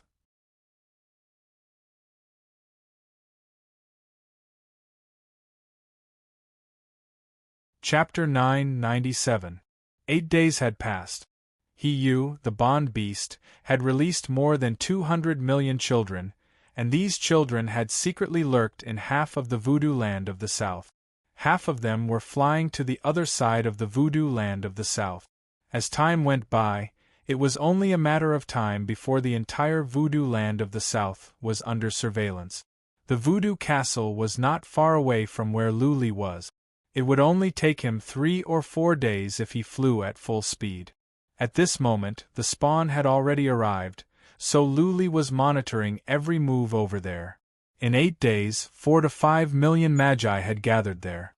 As time passed, the number of troops increased. Because the teleportation formation had been shining nonstop, it was estimated that at least 1,000 magi would gather in the end. Luli was not in a hurry. Now that the voodoo race warriors were gathered together, Luli wouldn't have to mobilize his army to hunt them down. It would be best if he could defeat or suppress them once and for all. Patriarch of Law Enforcement had he used subsidiary body, so Luli had a general idea of the situation. As Luli had expected, with Patriarch of Law Enforcement and Master of Fairy Fox, the barbarian race could not stop the human warriors. The first wave of the barbarian race's counterattack had been defeated. At present, the barbarian race's army was organizing the second wave of counterattack. The experts of the barbarian race were also gathering. Luli took Jiang Qiling, Bai Qiushue, and Bai Xiaoshuang around. Of course, he didn't dare to fly down. Even though the view down there was beautiful, who knew if there was a horrifying undead insect hiding in the leaves, weeds, and water? Another 10 days passed and the sorcerer tribe's army finally finished gathering. There were more than 14 million soldiers in the army. All the powerful warriors of the sorcerer tribe should have gathered. There were quite a number of Earth Immortals, about 60 to 70 in total, but there were no divine transformation realm experts. It was rare for several races to produce a semi-divinity realm expert in tens of thousands of years. The human race was really lucky to have a few of them break through in a row. There were 60 to 70 Earth Immortal Realm warriors.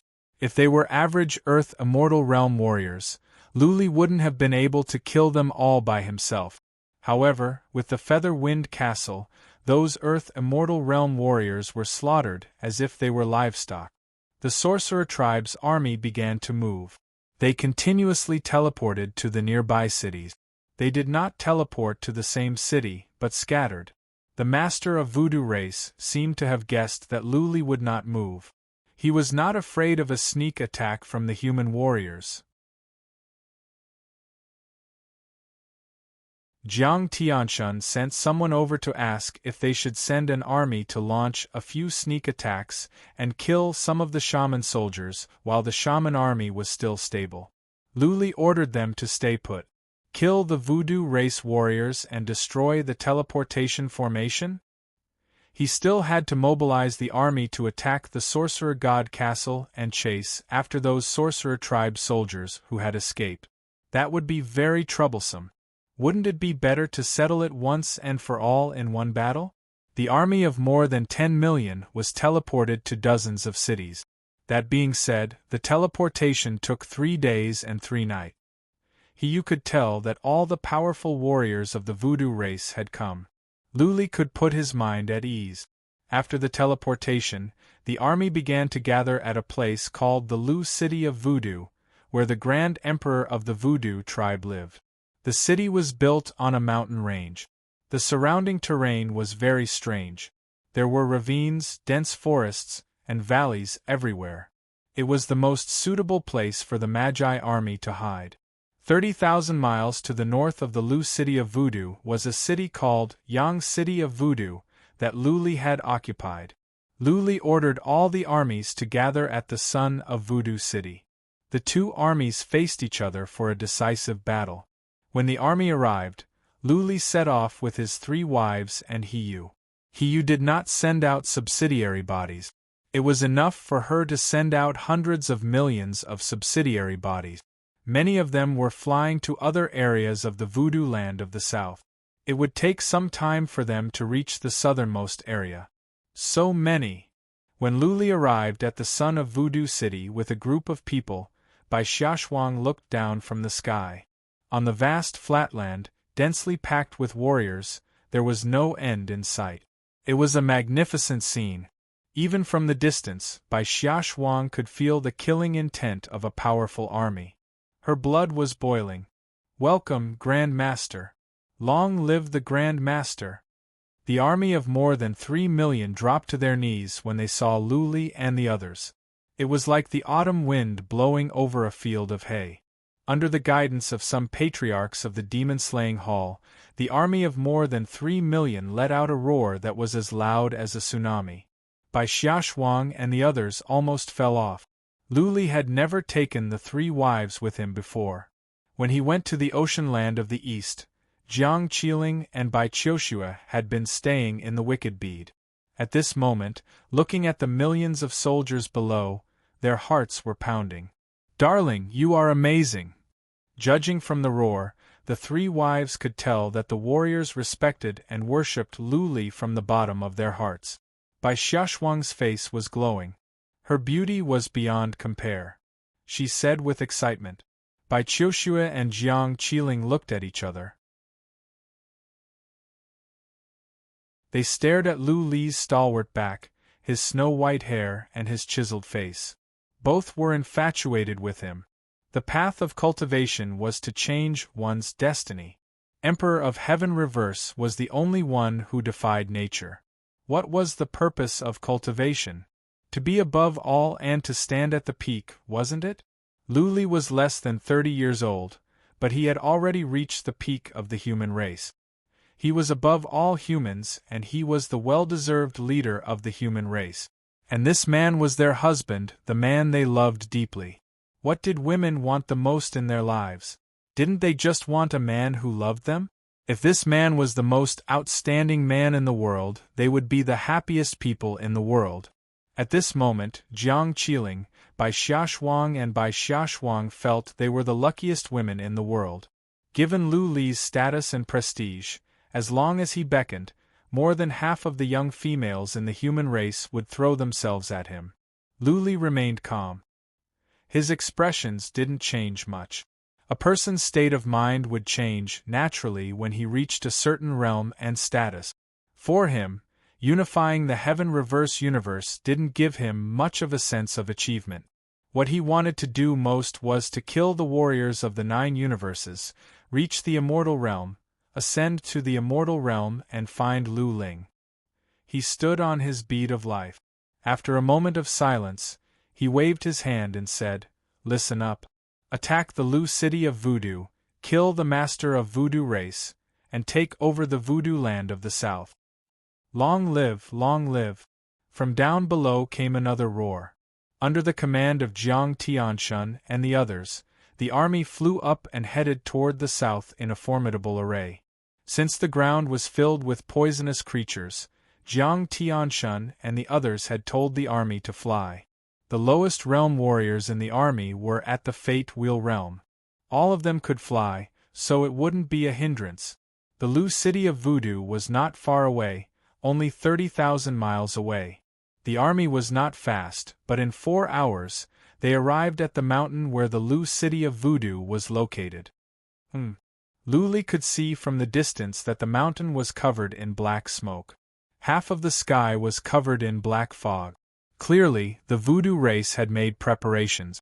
They released the poisonous fog to stop the human army from advancing. Release Xian energy.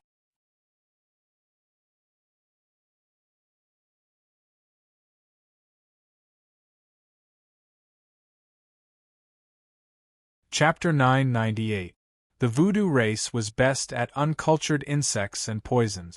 Relatively speaking, they were weak in terms of offense and defense. Therefore, as long as the Voodoo race's uncultured insects and poisons were protected, the Voodoo race could be killed easily. Lu Li's strategy was correct. The mountain was shrouded in black fog.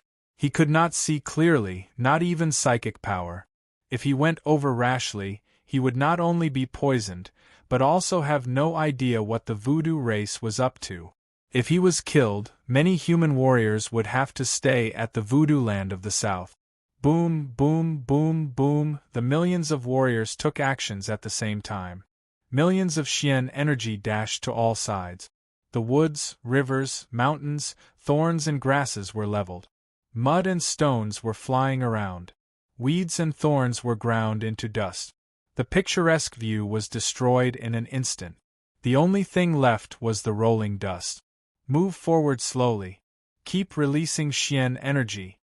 Lu Li stood in the sky with He Yu and Patriarch Sunday looking down from above. Lu Li had a clear picture of the situation down there. He Yu had some subsidiary bodies hiding in the mountain.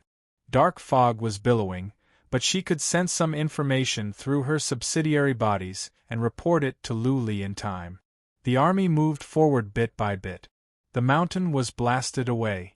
Mountains were leveled, woods were leveled, and rivers were destroyed.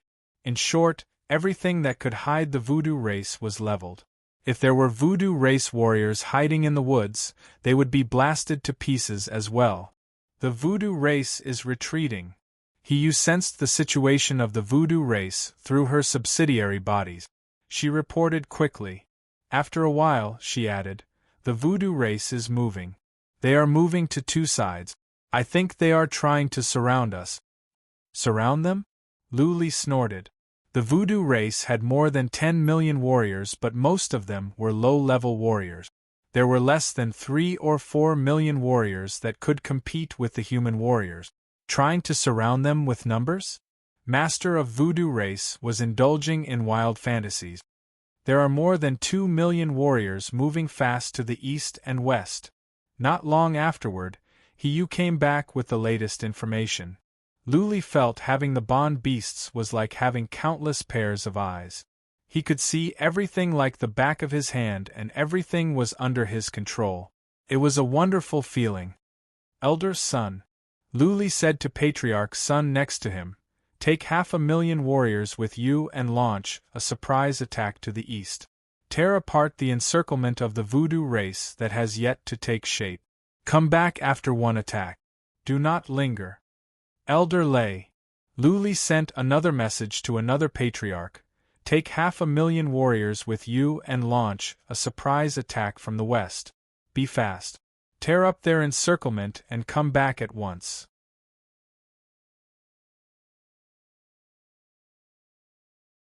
The voodoo race was secretly making plans. They thought Lu Li did not know about it. Lu Li wanted to take advantage of the fact that the voodoo race had not completed their plan to crush it and kill a group of voodoo race warriors. Whoosh whoosh, human warriors had been divided into their armies long ago. Elder Lei and Elder Sun had gathered a few commanders, each leading a 500,000-strong army, rushing towards the east and the west at an extreme speed. The army pressed on. Even though they had lost 1 million warriors, they were not afraid at all. Their king was above them, and they had Lu Li to back them up. They had nothing to fear. Boom, boom, boom. The human warriors reacted quickly and were disciplined. In the time for dozens of breaths, they had arrived at the encirclement of the voodoo race. The encirclement had just been set up when the human warriors dashed over like ferocious tigers. Before the voodoo race's defensive formation and toxic fog could be set up, the human warriors had begun to launch fierce attack. The weak encirclement was torn apart at once. Woo woo, from the Lu city of voodoo came a shrill bugle call. Following that, a large number of voodoo race warriors swarmed out. The voodoo race warriors that were running to the distance to set up the encirclement began to retreat. They were ready to attack the human warriors together. But Patriarch Lei and Patriarch Sun had received Lu Li's orders. They only made one move and killed more than 100,000 voodoo race warriors before they came back. The voodoo race's plan to attack the human warriors from both sides had failed. They did not have the master of voodoo race's orders, so they did not go after the human warriors. Woo woo! From the Lu city of Voodoo came the bugle call. The Voodoo race warriors that went to set up the encirclement had to retreat. The Voodoo race warriors had been seen through. The human warriors were quick to react. To go on with the encirclement would only send more Voodoo race warriors to their death. The human warriors pressed on like a huge beast of war. Anyone that dared to stand in their way would be torn apart. The Lu city of Voodoo was located in a huge mountain range. The terrain was complicated. There were forests, caves, valleys, and hills everywhere, which could provide the best cover for the Voodoo race warriors. The Voodoo race warriors could not fight face to face. Previously, when the Voodoo race warriors worked together with the other three alien races, they had been standing behind the barbarians. Only by hiding and releasing poison could the Voodoo race warriors inflict the greatest damage. The mountains and rivers were leveled. All the terrain that could hide the Voodoo race warriors were blasted away. The toxic fog was dispersed. The human warriors were pressing on. The Voodoo race warriors had to keep retreating. Over 100 powerful Voodoo race warriors are flying out from the city. Right at that moment, Hiyu reported a new piece of information. Tens of thousands of miles ahead of them was shrouded in dark fog. It was difficult to use psychic power. Therefore, Luli and the human warriors could not sense anything. It was a wise decision to bring Hiyu along. Luli ordered the human warriors to be on guard and to slow down. Those powerful Voodoo race warriors would not come out for fun. They must be up to something. As he had expected, after the time for several incense sticks to burn, the dark fog began to tumble and thicken. Many black snakes were formed in the air, and they were moving toward the human warriors. The black snakes were endless, blotting out the sky and the earth, like dark clouds pressing down on a city. Whoosh, whoosh, whoosh, Jiang Tianshun and the other Earth Immortal Realm warriors reached out their hands at once, trying to disperse the black snakes formed by the dark fog. Otherwise, when the dark fog spread out, many would be poisoned. However, many hands reached out, but the dark fog was not pushed back. That being said, some of the black snakes were dispersed, but the dark fog was still spreading. This is not regular toxic fog. There are undead insects in it. Everyone, retreat for 30 miles. Patriarchs, attack the undead insects. Luli shouted. Turning to Jiang Qiling and the twins, he said, "Go back into the wicked bead. I am going to take action or else many of you will die." Those undead insects could not even be smacked to death by Earth Immortal Realm warriors. Clearly, they were powerful. The undead insects came with the toxic fog. Once they reached the human warriors, many would be poisoned to death. Once the human warriors' formation was disrupted, the Voodoo race warriors would come. By then, even if Luli could lead a group of powerful warriors to suppress the Voodoo race warriors, more than half of the 200 to 300 human warriors would perish. Darling, be careful. Jiang Qiling was strong enough, stronger than the average patriarchs of the demon-slaying hall. That being said, she nodded obediently. Bai Qiushue and Bai Xiaoshuang said nothing.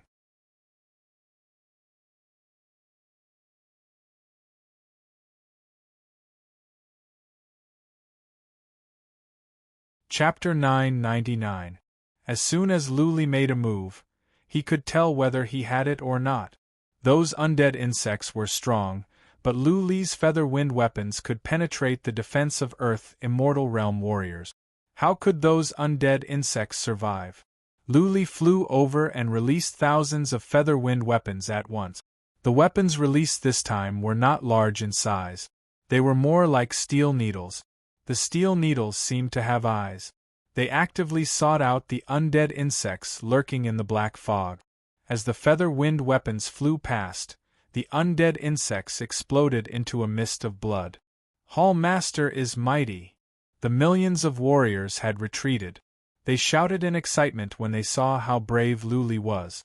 Luli's feather wind weapons were shapeless, but there were some traces of them. It was mysterious and scary to look at them from afar. Many black snakes flew over from the Magi. They were densely packed with goo worms. There were hundreds of thousands of them. But with Lu Li's help, he was able to eliminate the undead insects quickly. Every feather wind weapon could mince hundreds of undead insects. Once the goo worms died, the poisonous fog could no longer be carried away. Jiang Tianshun and the others could casually send out a few hand seals to easily disperse the poisonous fog. In just half an incense's time, the black fog that was whistling over was completely dispersed, and the goo insects hidden inside were smashed to pieces. Puff, puff, in a forest in the mountain range in the distance, dozens of experts from the sorcerer tribe spat out a mouthful of blood. Their faces turned extremely pale under their cloak. These were all experts of the Magi race. Just now, they had all released their destiny goo. Those destiny goo were hidden among a large number of goo. They tried to let these goo insects sweep over with the poisonous fog, causing chaos in the human army, and then let the Magi army attack. Little did they expect that their life goo would be killed by Lu Li so easily. For them, the life goo meant half of their lives. The loss of their life goo would injure them badly. There's no other way. An old man wiped the blood from the corner of his mouth and said with a sigh, "Send a message to the great emperor and ask him to order the entire army to attack. We can only rely on numbers. Even if all the warriors of the sorcerer tribe die, we will not compromise." A few messengers rushed to the Lu city of Voodoo. After the time it took for half an incense stick to burn, a series of horns sounded in the city. "Fight to the death, fight to the death, fight to the death." After the horn sounded, the wizard tribe soldiers hiding in the surrounding mountains all roared. Over 10 million warriors roared together. Their voices shook the sky and the earth, and even made the eardrums of human warriors hurt. Bang, bang, bang! A series of muffled footsteps rang out from within the black fog. Following that, countless giant beasts suddenly appeared from within the black fog. These giant beasts were not actually very powerful. They were only 6th grade Xian beasts. Polyhorned beast. This was a kind of mystical beast unique to the voodoo land of the south. This kind of mystical beast had great defense and speed, but its only weakness was its attack power. However, the horned beasts were very good battle partners for the Magi. They were also one of the Magi's secret weapons. The backs of the horned beasts were filled with spikes.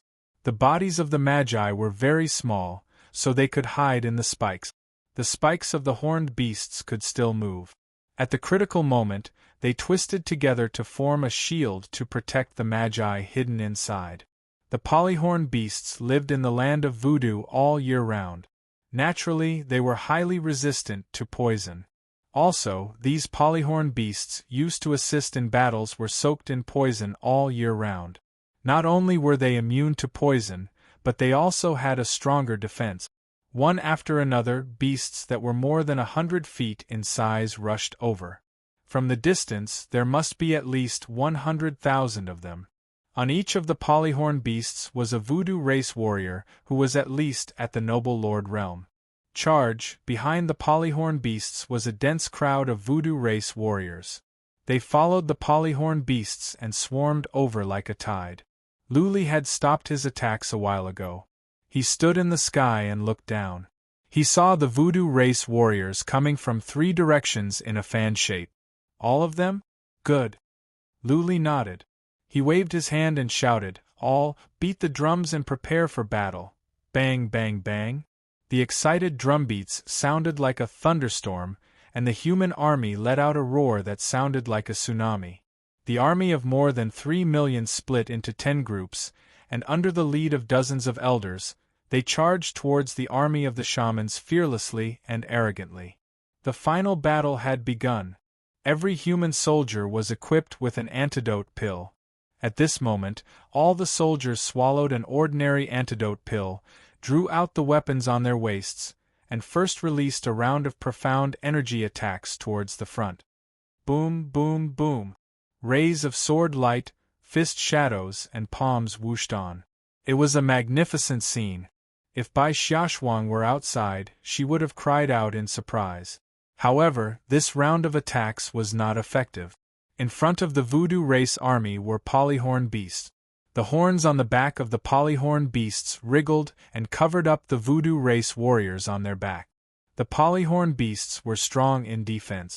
Only noble Lord Realm warriors with powerful attacks or human sovereign realm warriors or earth immortal realm warriors could inflict harm on them. There were 100,000 polyhorn beasts. How many human sovereign realm warriors and earth immortal realm warriors were there? Therefore, in this round of attacks, only about 1,000 polyhorn beasts were killed and thousands were smashed away. The rest of the polyhorn beasts kept on charging. Shoot! Some powerful warriors of the voodoo race shouted. There were many archers on the voodoo race's side. As soon as the order was given, arrows flew over like raindrops. Those were not regular arrows. They were all poisoned. The rain of arrows was so dense that many human warriors could not escape. Fortunately, those human warriors were wearing heaven-grade Xian artifact armors. Not too many were killed by the voodoo race's arrows. But the poison on the arrows was powerful. Many human warriors were hit by the arrows. Their wounds began to rot and the toxins were surging toward their hearts. If the toxins were not detoxified at once, they would turn into corpses. The demon-slaying hall had been planning to attack the voodoo land of the south for a long time. They had prepared many antidote pellets for different poisons, and every warrior had one with them. Therefore, even though many were poisoned in this round of arrows, the casualty rate was not that high. Soul Feast butterflies. Jiang Tianshan wanted to make a great contribution and leave his name in history. Seeing so many human warriors were killed or injured, Jiang Tianshan released his bloodline skill in a rage.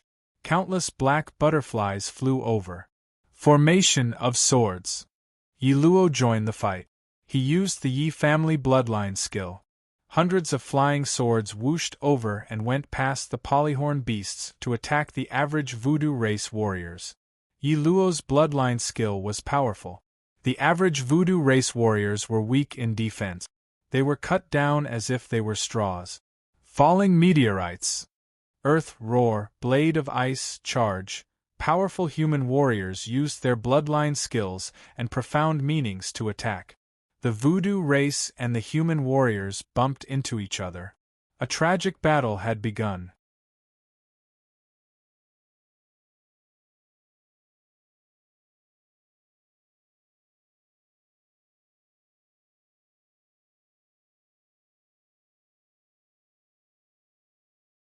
Chapter 1000.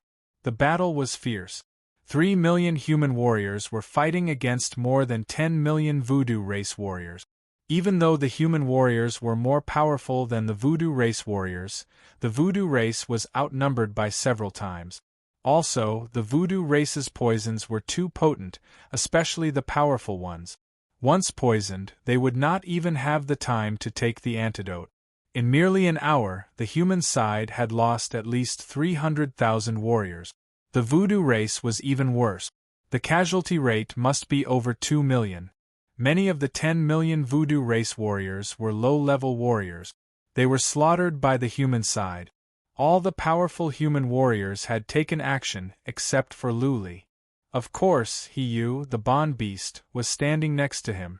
Luli didn't do anything because the master of voodoo race was not here and there were 30 Earth Immortal Realm warriors in the Lu City of Voodoo.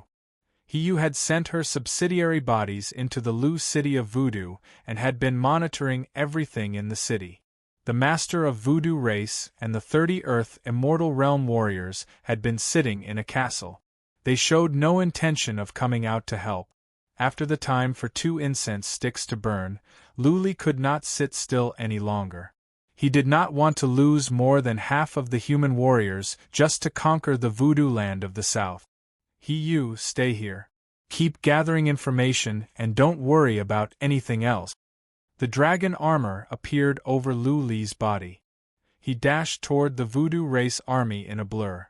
Luli ignored the horned beasts at the front and dashed into the voodoo race army. Feather Wind Castle.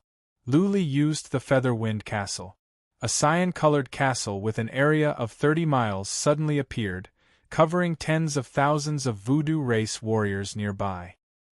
Many of the voodoo race warriors had never seen a feather-wind castle before. The sudden appearance of the castle covered tens of thousands of voodoo race warriors. What was more, psychic power could not see inside, which made the warriors nearby nervous. Boom, boom, boom, many voodoo race warriors began to attack the feather wind castle, trying to smash it down to save the voodoo race warriors inside. However, many of them were too weak to break the feather wind castle. Even if some of them could, the feather wind castle would recover soon. Buzzing, after the time for 20 breaths, the feather wind castle suddenly collapsed.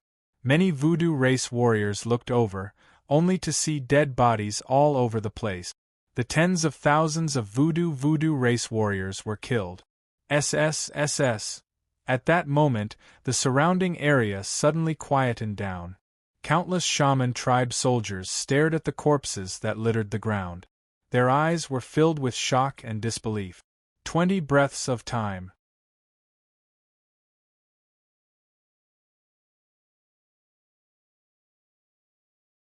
$20,000 to $30,000 soldiers, who were still alive a moment ago, had become mutilated corpses in the blink of an eye, and this was done by a single person. Swish, swish, swish. Countless pairs of eyes turned to look at the human youth standing on his natal jewel. They all knew this person. This was the ruler of the human race. He had killed their previous great emperor and the terrifying great demon god. Lu Li's hair was white, but he didn't look old at all. Instead, with the white dragon armor, he looked extraordinarily handsome. At this moment, he was standing leisurely on his heavenly jewel. His expression did not change in the slightest, as though he had just done something insignificant. The more he looked like this, the more terrified the sorcerer tribe warriors were. At this moment, in the eyes of the sorcerer tribe soldiers, this white-haired youth was not the king of the human race, but a demon from hell, the king of the underworld. Whoosh, Lu Li flew the wicked bead to the side. Soon, another cyan castle appeared, covering the tens of thousands of sorcerer tribe warriors. After the time for more than 20 breaths, the feather wind castle disappeared, leaving behind another pile of corpses. Whoosh, Lu Li flew on in a blur. Then, he built another feather wind castle to cover the tens of thousands of warriors. He released thousands of feather wind weapons and killed the tens of thousands of warriors in the castle. For him, those warriors were no different from cattle and sheep. As soon as the feather wind castle appeared, they would pass out. They could not fight back at all. If it were not for the fact that he had to force the master of the voodoo race to come out, he wouldn't even bother to do something as boring as slaughtering. Of course, he would not feel sorry for killing the voodoo race. Those who were not of the voodoo race must have different intentions. The feud between the voodoo race and the human race could not be resolved. Since they were enemies and they were warriors, Lu Li would not feel guilty no matter how many he killed. Another reason why he killed the average voodoo race warriors was to undermine the morale of the voodoo race and at the same time, to boost the morale of the human race. When two armies were facing each other, morale was the most important factor. Without morale, an army that was 1/10 of the voodoo race's army could be defeated easily. Grand Master, long live the Grand Master. Charge. As soon as Lu Li made his move, the morale of the human warriors was boosted. Lu Li dashed into the voodoo race army alone, and every time he took action, he could kill tens of thousands of voodoo race warriors. Some powerful voodoo race warriors tried to stop Lu Li, but they were also enveloped by the feather wind castle. In the time for more than 20 breaths, they became mutilated corpses just like the average warriors. In the time for 3 incense sticks to burn.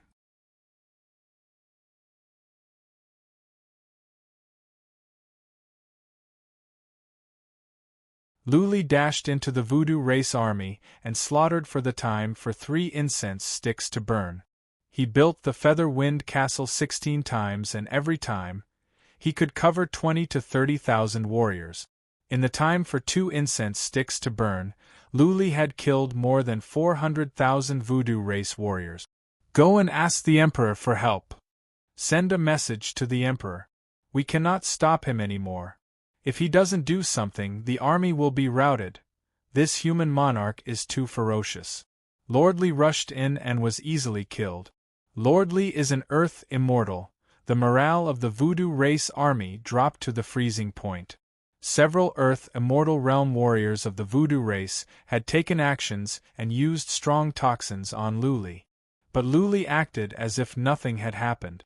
He continued to build the Feather Wind Castle and reap lives. If the master of voodoo race did not come out, Luli would not mind slaughtering the 10 million voodoo race warriors. Lord, the powerful warriors of the voodoo race are on the move. Not long afterward, Hiyu, who was standing next to Luli, reported.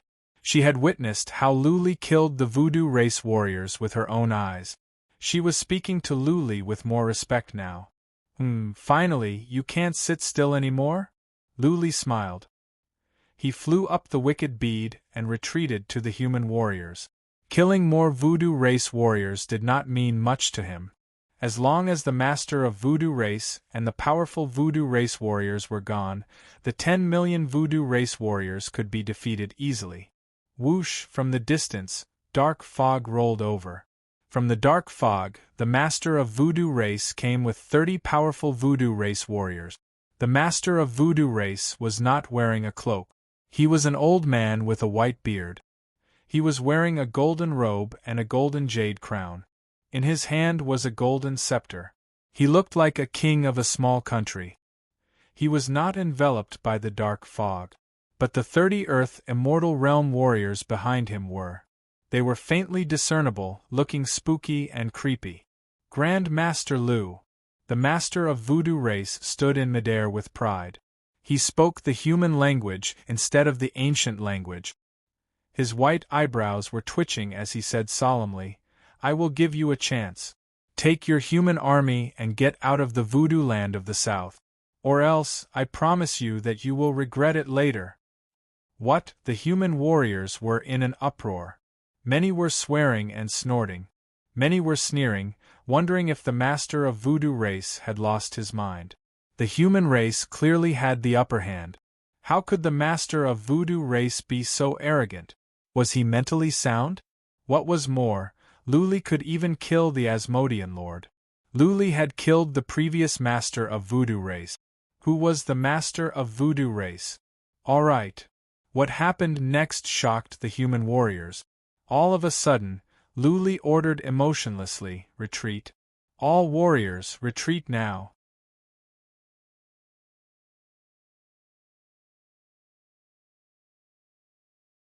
P.S.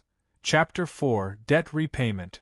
The official WeChat account held an event for the Lantern Festival on the 15th day of the first lunar month. Some rich people would sponsor a lucky draw. The evil one would take out dozens of autographed books, an iPhone 7, and many custom-made mugs of Eternal Dragon Emperor for the lucky draw. Follow the WeChat account and you can have a lucky draw on the 15th day of the first lunar month. The pictures of the mugs were posted. They were beautiful. Open WeChat and search for the account, Night of the Evil One or Yaoya588.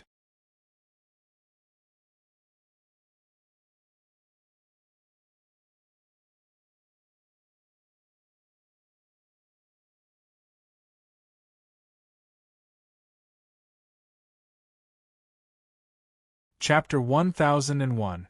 Many did not understand Lu Li's order. Even Jiang Tianshun looked at him in confusion. Lu Li threw him a cold glance. Finally, Jiang Tianshun came to his senses and yelled, Retreat! Lu Li was the leader of the human race, the Grand Master of the Demon-Slaying Hall. His orders must be carried out and not disobeyed. Patriarch Sun and Patriarch Lei came to their senses and ordered the army to retreat. Discipline was the most important thing in the human race. Since the order to retreat had been given, all warriors flew up at once and left as fast as they could. The injured soldiers were taken away, but the corpses were left behind. Lu Li, where are we going? Jiang Tianshun and the Earth Immortal Realm warriors had been keeping an eye on the voodoo race. Making sure that the voodoo race was not going after them, Jiang Tianshun flew up with the Earth Immortal Realm warriors. Lu Li answered, "Retreat to the demon-slaying battleground. You guard the entrance." Buzzing, Lu Li took out the wicked bead and sent Jiang Qiling and the twins out. Then, he said to Jiang Tianshun and the others, "Bring them back as well. Send them directly to the demon-slaying city." "Darling?" Bai Qiushua asked with a frown. Jiang Qiling and Bai Xiaoshuang looked at Lu Li solemnly, but said nothing. "I will explain to you later." Lu Li waved his hand and said with determination, "Do as I say now." "All right." Jiang Tianshun took Jiang Qiling's hand and the other patriarchs flew away with Bai Qiushua and Bai Xiaoshuang. Lu Li turned to He Yu who was next to him. She looked awful. After Jiang Tianshun and the others left, He Yu said in a low voice, "The toxic smoke is spreading over. My subsidiary bodies are dying." "Is it really poison from the divinity?" Lu Li's eyebrows were knitted together. He did not order the human race to retreat because he was out of his mind. It was something had happened. He used subsidiary bodies, sensed that a statue in an altar in the Lu city of voodoo was glowing. Then, a plume of pink smoke came out from the statue. The smoke spread out quickly. In such a short time, it had covered an area with a radius of 3,000 miles. He used subsidiary bodies were all dead. Wherever the pink smoke reached, the subsidiary bodies would die instantly. Therefore, Lu Li ordered the army to retreat. After all, they could come back at any time. If this poison fog was really divine poison, then the 2,000,000 soldiers would die. Lu Li himself did not leave. This was because his physical body was very strong. After absorbing the divine dragon elixir last time, it had a qualitative leap. The three-legged golden toad's poison could not cause any harm to him. What was more, even if it was poison, he had the wicked bead, a relic. Could this poisonous fog break the relic?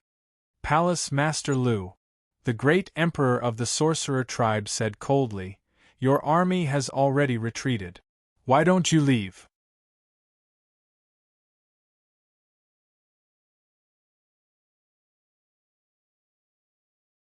"Do you really want to fight to the death with our wizard tribe? I'll give you another chance. Leave now, or else you'll have to stay in the voodoo land of the south forever." Hee hee. Lu Li smiled. He paid no attention to Master of Voodoo race, and turned to the Lu city of voodoo. The voodoo race warriors gathered together. They were confused. Why would Lu Li tell the human warriors to retreat when they clearly had the upper hand? Why didn't he leave? "What's that?" Soon, some of the voodoo race warriors shouted in surprise. Many turned to the Lu city of voodoo in astonishment. In the distance, a streak of red appeared. Then, the red streak turned into red clouds. Soon, the entire sky turned pink. The pink fog was moving fast, even faster than the average Earth Immortal Realm warriors. In the blink of an eye, it had arrived and enveloped all the voodoo race warriors. What many voodoo race warriors breathed in the pink fog. They were not poisoned. Instead, they were overjoyed. A powerful voodoo race warrior suddenly dropped to his knees, raised his hands and murmured, "The great god of sorcerer has shown himself. He has not forgotten us. He has shown himself. This is original voodoo poison. It is poison from the divinity." Plop, plop. Many voodoo race warriors dropped to their knees. They breathed in the pink fog, as if it was some unique elixir that could help them improve their abilities. "Is it really poison from the divinity?" Lu Li frowned. He decided not to take the risk. He dashed into the wicked bead with He Yu and let the wicked bead float in the air. Swish, swish. The voodoo poison drifted over, enveloped the area where the wicked bead was and spread into the distance. The poisonous fog seemed to be endless. It could cover the entire voodoo land of the south. Lu Li, Master of Voodoo race, raised his truncheon and shouted, "The great god of sorcerer has shown himself. He has sent poison from the divinity. If you don't leave now, you will stay here forever. Leave now and we will mind our own business. How about that? Buzzing, the wicked bead glowed. The poisonous fog was attacking the wicked bead. The strength of the attack was comparable to the continuous attacks of a warrior at the peak of the Earth immortal realm. After a while, Luli was relieved to find that the energy in the wicked bead was not being consumed quickly. Still, he paid no attention to Master of Voodoo Race. He was thinking about the ferocity of the poisonous fog. Was it really poison from the divinity? Could it be, in the distant divinity, the god of sorcerer heard the prayers of the voodoo race and used a great skill to release poison from the divinity to help the voodoo race survive? Is the god of sorcerer a super mighty warrior in the divinity? How else could he be so powerful? To return to the Heaven Reverse universe, Emperor Heng paid with his life. Emperor of Heaven Reverse was born in the Heaven Reverse universe.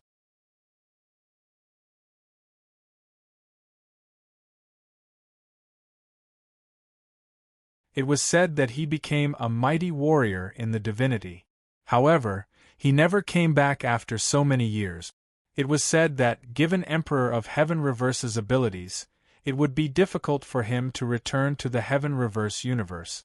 The thing was, if the god of sorcerer was a super warrior in the divinity, why would such a being help the voodoo race?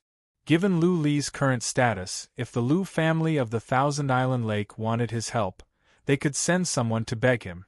Even if Lu Li wanted to help the Lu family, he would order his subordinates to do it. How could he do it himself? After much thought, Lu Li decided to go to the Lu city of voodoo. He had encountered immortals before. He once fought against an avatar of the god of wings. The energy in the wicked bead had recovered over the years. So what if the god of sorcerer sent an avatar here? What could he do when the god of wings could not? Whoosh! Lu Li ignored Master of Voodoo Race and the 10 million Voodoo Race warriors. He flew away in the wicked bead. For Lu Li, the 10 million warriors and Master of Voodoo Race were puny beings that he could deal with easily. As long as he could deal with the poison from the divinity, nothing else would be a problem. The wicked bead was fast. It dashed toward the Lu city of voodoo like a shooting star. Master of Voodoo Race and the other powerful Voodoo Race warriors did not even have time to react. Courting death. You're tuning in to the Phoenix Knights YouTube channel. Don't forget to subscribe and join us on this journey to catch the most captivating stories.